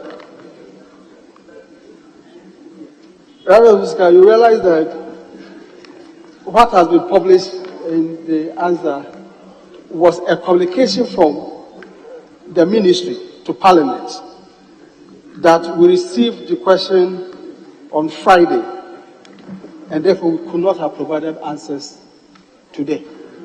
So this was a communication to Parliament, and we didn't expect it to be published as an answer to the question. Very well. So on that note, we will have to reschedule this particular question. I can understand this particular question came here last week, and it was to, is it the Ministry for Works and Housing, and the minister responded that it should be assigned to the appropriate ministry, which is the Ministry of Local Government and Rural Development. So I think there's a mishap somewhere. The table, please kindly redirect the question and link with the ministry so that we get appropriate time to respond to that particular question. So we move to question 1323. 1412.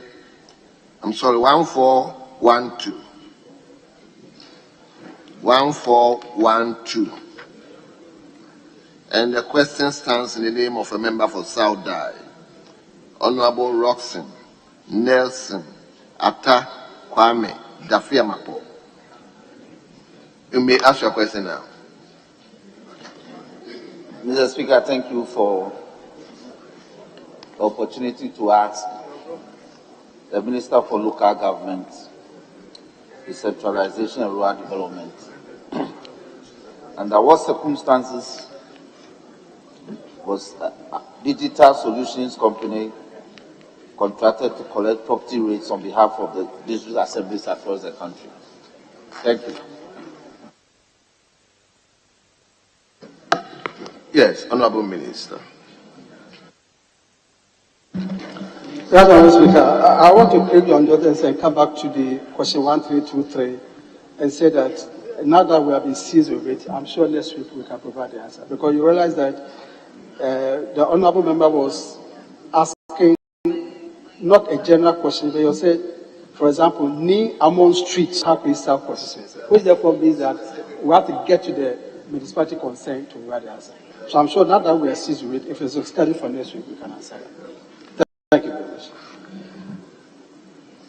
Mr. Speaker, government in paragraphs 247 of the 2022 budget statement and economic policy outline a number of fiscal policy measures to be pursued, among which was the implementation of the unified common platform for property rate administration with effect from 1st January 2022, subject to review every 5 years. Mr. Speaker, paragraph 303 of the 22 budget statement and economic policy stated the following. Mr. Speaker, with your permission, I quote: property rates have the potential to increase revenue mobilization for MMDAs and release resources for the provision of basic infrastructure as well as the needs of our localities. Property rate assessment and collection poses a challenge to most MMDAs and is fraught with inefficiencies. Government through the Ghana Revenue Authority will from January 2022 assist the MMDAs to implement a common platform for property rate administration to enhance property rate collections and its accountability. To ensure cost recovery by government in providing the infrastructure for the collection of the property rate, a sharing ratio will be agreed with the assemblies. Mr. Speaker, pursuant to the above, the Ministry is aware that Ghana Revenue Authority has procured the services of Digital City Solutions, to the best of our knowledge, not Digitalic Solutions Company, to develop and implement a unified common platform for property rate administration in the 261 assemblies. The question by the Honourable Member for Sabdai with respect to the circumstances under which, again, it should be Digital City Solution was contracted may therefore be directed to the Honourable Minister of Finance. Thank you, Mr. Speaker. Thank you very much. Yeah. Honourable Member for Sabda, any supplementary question? Mr. Speaker, I desire some clarity regarding procedure in this matter, because the content of the answer from the Honourable Minister is declining administrative jurisdiction in the matter. It says that it's the Ministry of Finance that is seized with the policy implementation. But he is aware that pursuant to sections 144 of the Local Governance Act 2016, Act 936, pursuant to sections 160 and 161, it is the, sorry? Where is it? Honourable, address the chair, Thank please. you, Mr. Speaker. Save me from my senior tormentor. Mr. Speaker, is aware that the entities mandated in law is aware that entities mandated in law to levy rates in any district assembly or locality at the district assemblies, and he is the chief implementer of the law. Now, the other provisions also mandates the assemblies as well as the regional ministers to be the rate assessors. So I was hoping that his ministry, no, I'm seeking guidance, senior.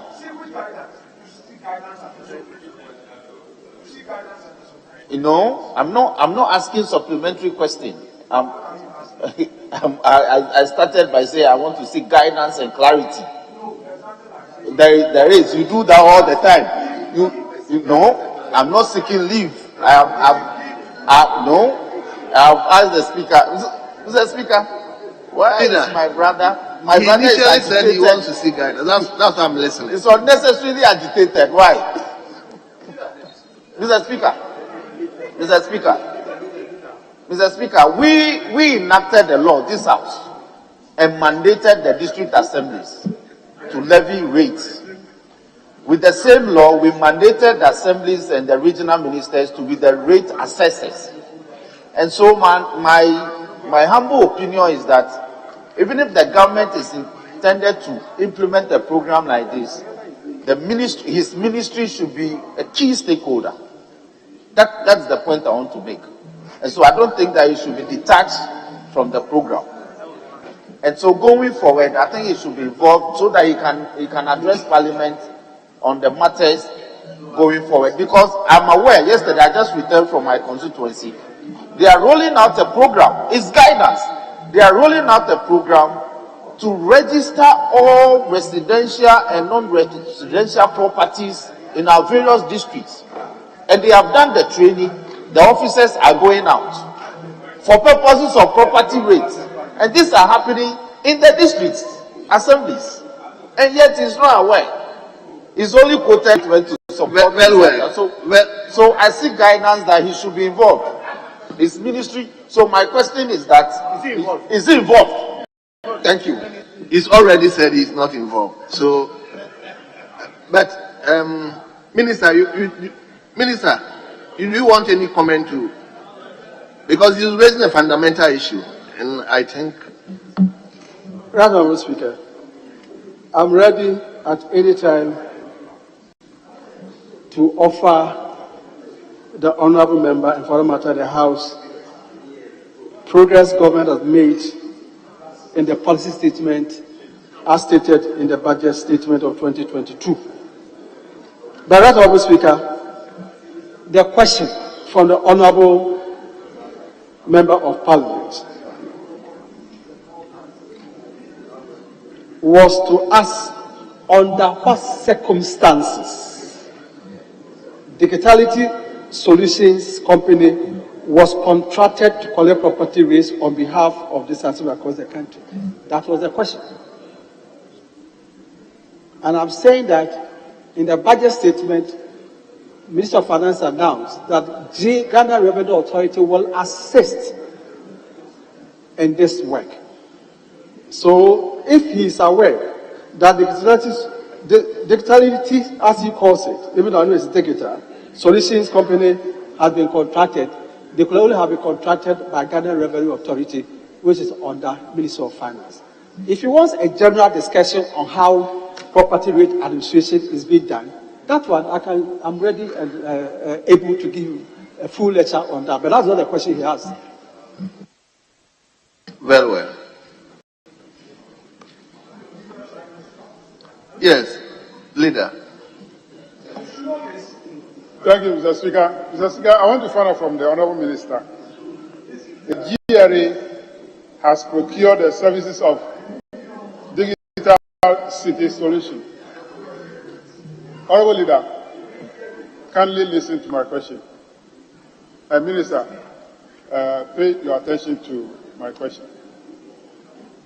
You said that the GRA has procured the services of Digital City Solution to develop and implement the unified common platform.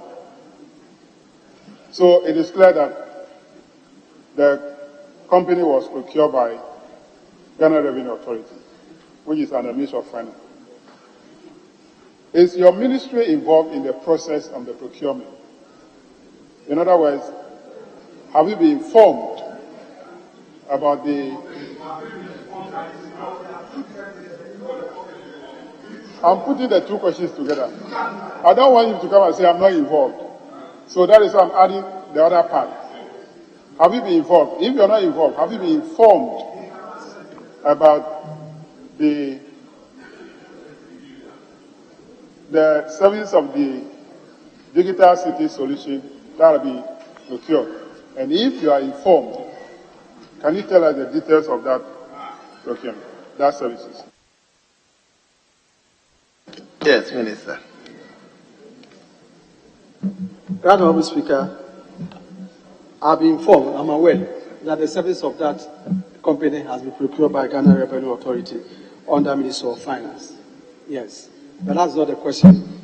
I also asked to come and give the details of that contractual agreement.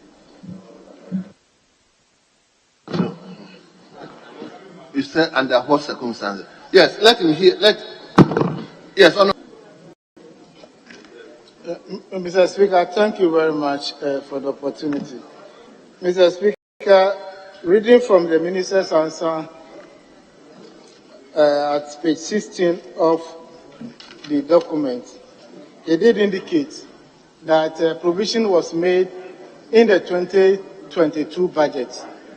Mr. Speaker, we are in November 2022, less than 2 months to go. And then the local assemblies are complaining about this very initiative. Can the minister tell the House, so far, are you the minister? Because they've not started implementation, he's not telling us they've engaged digital city solutions to do these collections. Meanwhile, the assemblies are complaining, especially if you go to Bia East. The only resource available to them to do development is this IGF. And you want to see this to the central government, and the percentage is taken from them. Almost 8 months is gone. Why can't we wait till the end of the year so that we'll do a proper assessment and see if we need to carry this through or not? So would the minister just inform the House that maybe 2023, he will come back to the House and then inform us that it's good policy to implement or not? That's my question.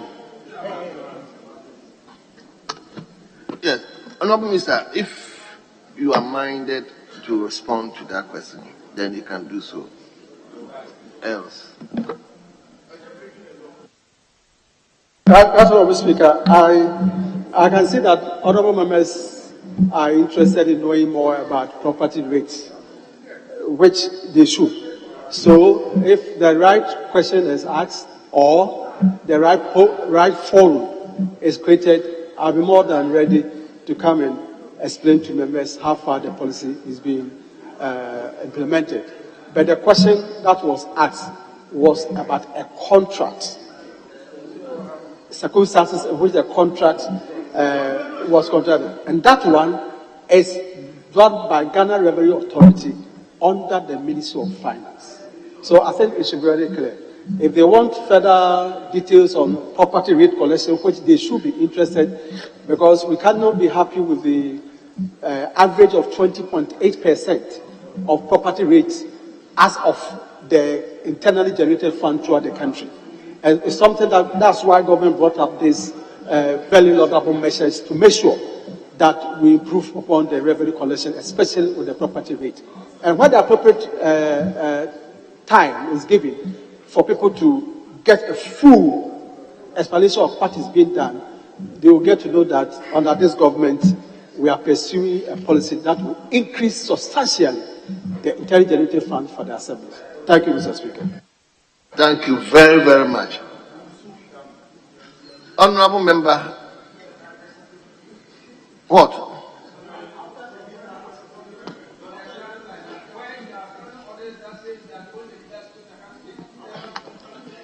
Honorable Member, let's hear you. Let's hear you. Be straightforward. Mr. Speaker, I want to find out from the Minister.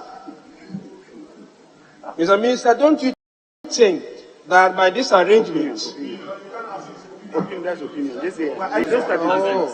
It's opinion. Leader, please just allow. Don't you think? This intimidation will not help you, leader. You're supposed to help the people. And help is the Speaker rule the House. Please address the chair. Go on. Mr. Speaker, my question is that by this arrangement, where GRA and Ministry of Finance is now involved in the collection of property rates at the district level, will lead to usurpation of the rights of the district assemblies. Do you agree with me? The question is, do you agree with him? So either yes or no. The question is,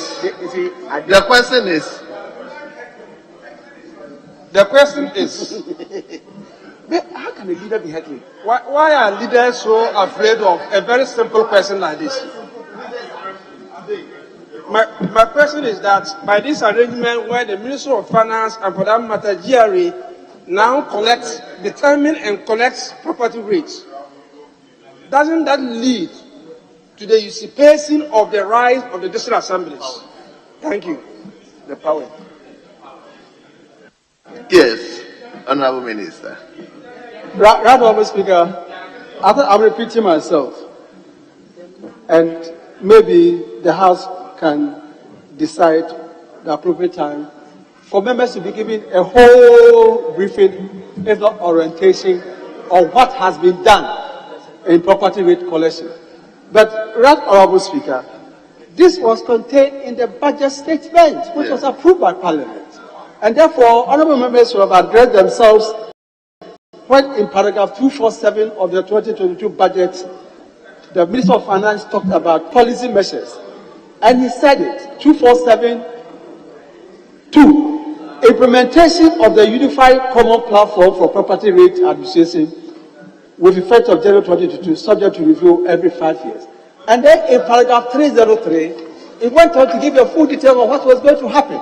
And I'm saying that that is what is being pursued. And if members want a full brief of it, it can be given. But this question limited itself to a contractual agreement. And I'm saying that those who contracted it are Ghana Revenue Authority under Ministry of Finance. But since it has generated interest, we will find the opportunity to come and give a whole brief of the wonderful program that has been laid out for improved revenue collection under the property rate. And I'm sure members will be very much happy about it and will applaud the MPP government for such a very good initiative. Thank you, Honorable. Very well. Honorable Minister, on behalf of the House, we would like to thank you very much for attending upon the House to answer the question from a member. We are grateful to you and you are hereby discharged. We will take the last question, which relates to the Ministry of Foreign Affairs and Regional Integration. I understand the Deputy Minister is sitting in for the Minister. The request has already been granted. So we'll go straight to the question number 1536 from a member for South Dai once again, Honorable Roxanne Nelson Kwame Dafiamapo. You may ask your question now. Speaker, thank you for the opportunity once more. Speaker, I rise to ask the Minister for Foreign Affairs and Regional Integration whether or not our foreign missions are assisting the Electoral Commission to conduct registration of Ghanaians for purposes of their participation in any forthcoming general elections in 2024. Thank you. Yes, Honorable Minister.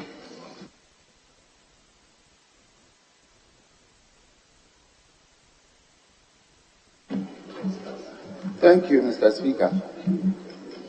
My ministry has not received any official notification from Electoral Commission pertaining to a planned registration of Ghanaians for the purposes of their anticipation in any forthcoming general election in 2024, in respect of which the assistance of the ministry will be required. Mr. Speaker, respectively, my answer is to the question is that the ministry is not aware of any plan by the Electoral Commission to register Ghanaians for the purposes of their participation in any forthcoming general elections in 2024, nor has its assistance been elicited for such an exercise.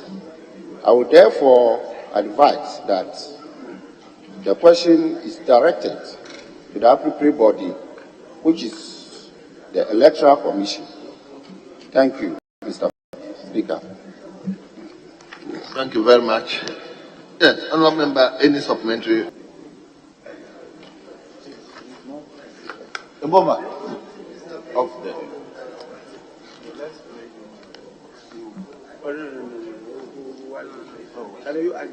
Mr. Speaker, I thank the Honourable Minister for his answers. However, I see that again there's an attempt to parry the question to the constitutional body. But my question is submitted in respect of the terms of collaboration, because you are the ministry empowered to man our foreign missions, and if there will be any form of registration in pursuance of ROPA, it will be your consular offices that will be used. And so it's refreshing to hear that so far no such collaboration has been initiated. However, if the Electoral Commission is minded to undertake any such registration, needs your collaboration, are you able to assist, and you have the capacity?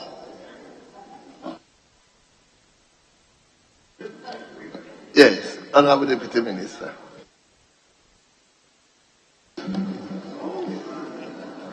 Thank you, Mr. Speaker. Once Ghanaian missions abroad are Ghanaian territories, if an electoral commission decides to register Ghanaians abroad through our missions, there's a procedure that the ministry, in its capacity, to collaborate with the electoral commission to be able to do that. But as I said, we have not been told, and we haven't gotten any notification from the Electoral Commission for such purpose. Thank you. Yes. Mr. Speaker, thank you. Honourable Minister, from your last response, if you are capable of helping, how many missions and consular offices do we have that can assist in this? Honourable member, I wouldn't admit this question. How many missions and consular offices do Honourable member, I wouldn't admit this question.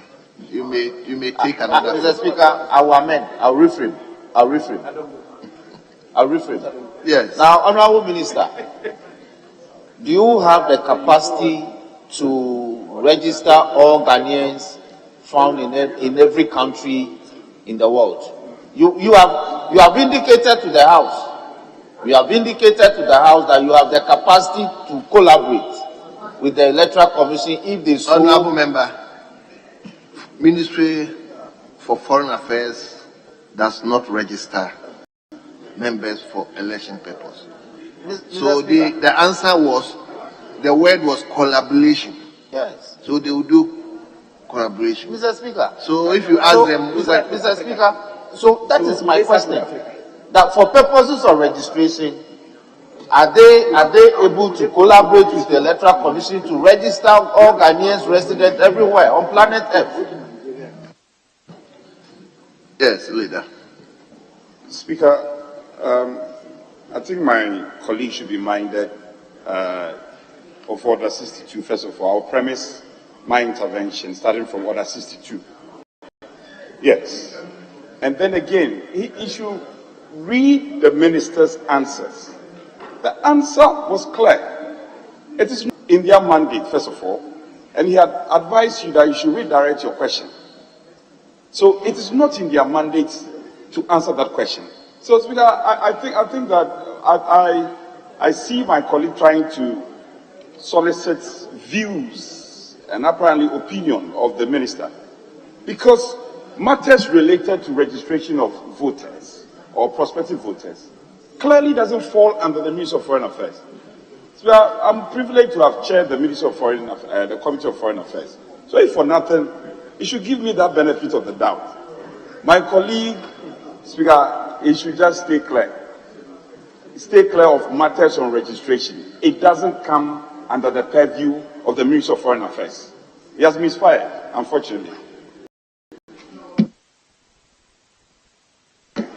Mr. Speaker, with all due respect to my respected leader, I have not misfired. The question was duly admitted by the speakership and remitted appropriately, and as a result of that, response has come. However, as part of that response, there is some response in respect of the material nature of the question, and there is some request that the question be directed to the Electoral Commission. Conventions are that electoral commissions are not taking on the floor, they are taking at the committee of the whole. But the question is in respect of collaboration. I am not saying that it is the Ministry of Foreign Affairs that will conduct the registration. I asked the question in respect of the collaboration using our Honourable Member, let's hear you. Let's hear you with the question, please. Thank you. Thank you, Mr. Speaker. So my question simply is this. Having demonstrated ability with the Electoral Commission capably, are they able to do so for all Ghanaians resident everywhere on earth? Thank you.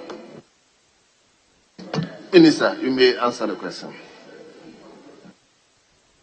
Thank you, Mr. Speaker. I want to appeal that the question asked to me and my understanding is different, totally different from what is on the paper. So I want to appeal to the honourable colleague that we should file a substantive question so that in terms of collaboration.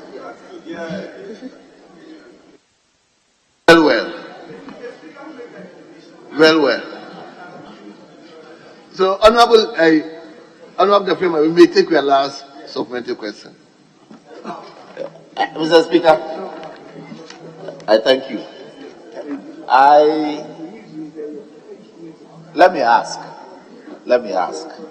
from the ministry whether they have any intentions of assisting the Electoral Commission to set up a facility or facilities at their consular offices for purposes of registering Ghanaians, whether going forward. Mr. Speaker, as has been said from the beginning, issues of elections, issues of registrations are not within the jurisdiction of the Ministry of Foreign Affairs. So as to whether we have the intention to cooperate with the Electoral Commission or not, once it is not within our jurisdiction, we cannot say that we are prepared to cooperate with the Electoral Commission. It is not. So please, sir.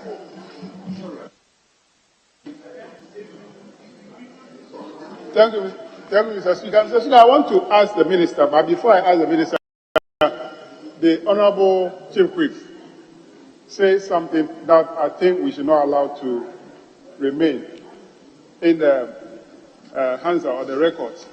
It says that elections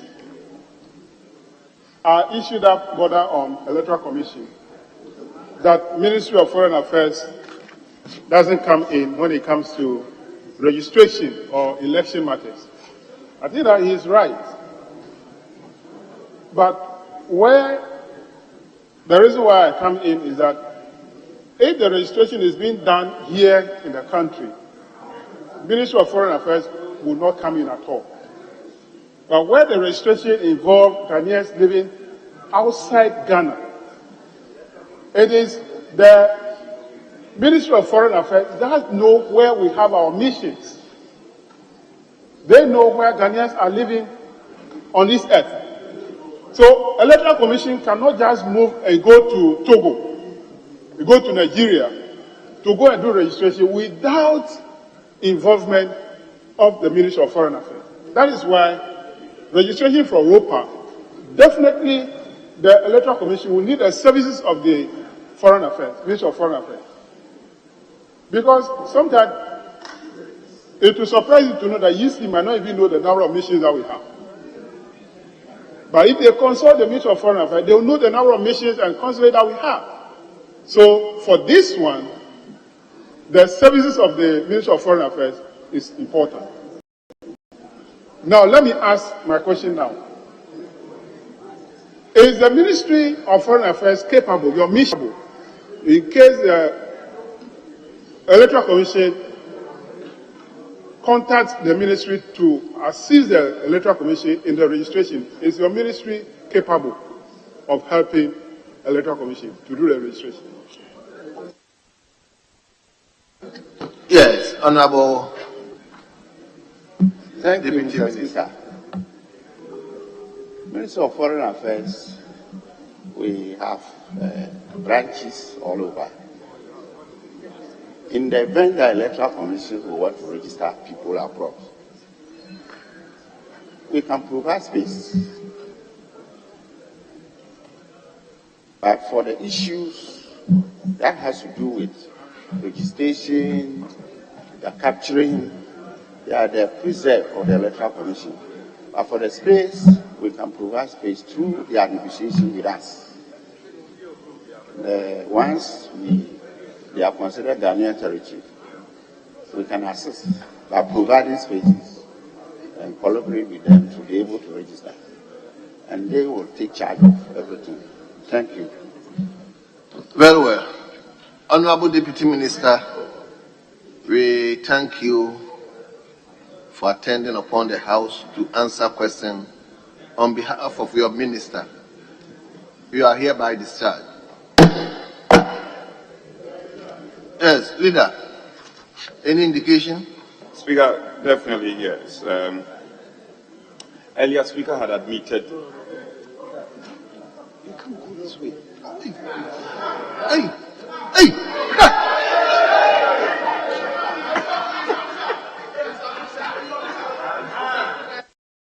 Mr. Speaker,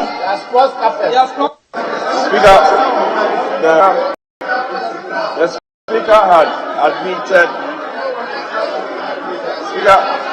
The Speaker had admitted statements. One statement that stands with the name of Dr. Mafu. I don't have any statement. Speaker, we gave a copy to the Speaker. I don't have it. He has a copy. I don't have it. Yeah, we gave copies to the Speaker. I don't have it. There's no. We have copies here. Mr. Speaker. Mr. Speaker, what has been so good to us, the honourable member has crossed carpet. So now we have 137. 138. No. Question. Speaker, we witnessed. Sit down. It's cross carpet.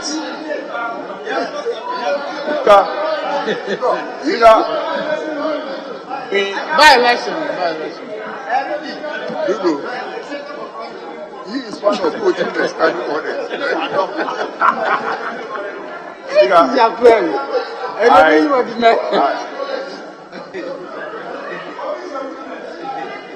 Speaker, we witnessed.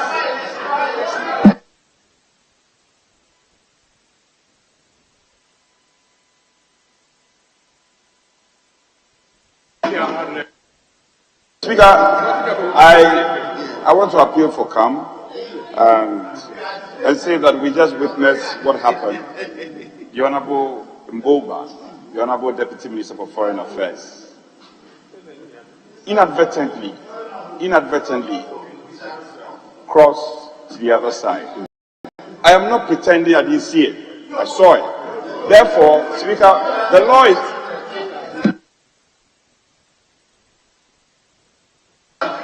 Honorable member, you are elaborating it for the records to capture that he has crossed carpet. I mean, the law is clear. I'm, however, apologizing on his behalf.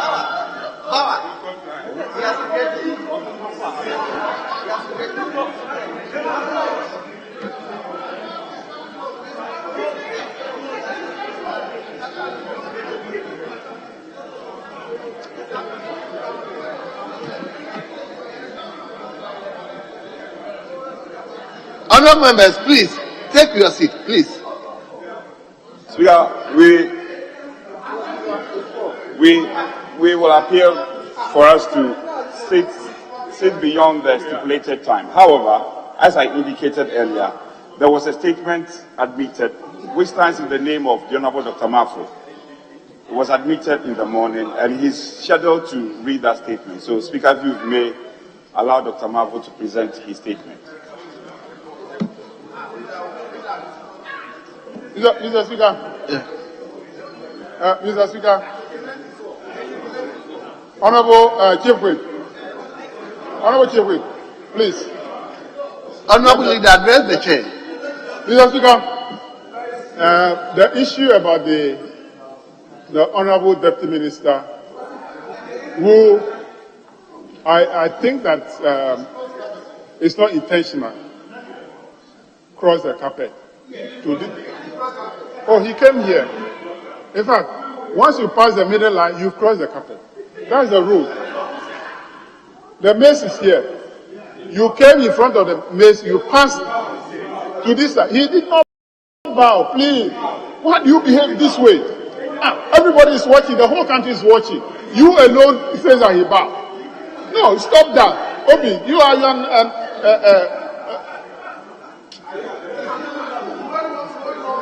So, Mr. Speaker, I am not saying that what happened,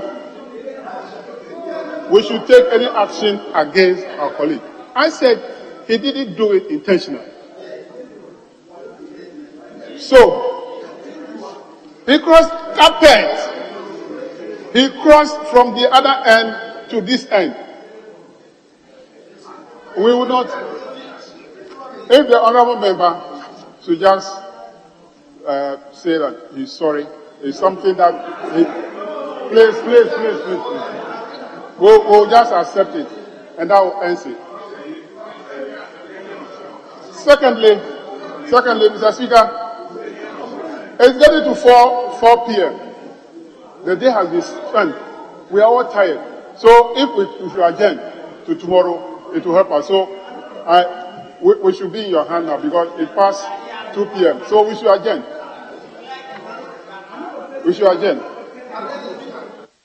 Speaker, I think I'm in support of what my colleague said. We've had enough for the day, and hence it's past 2 o'clock. So, Speaker, I think we are in your house.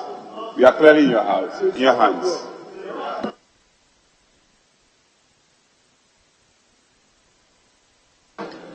Yes, honourable members, it's about almost 4 o'clock, and I'll proceed to adjourn the House to tomorrow, Wednesday, 10 o'clock in the forenoon. Tomorrow, Wednesday, 10 o'clock in the forenoon. Honourable members, I thank you very much for your cooperation, and the House stands adjourned.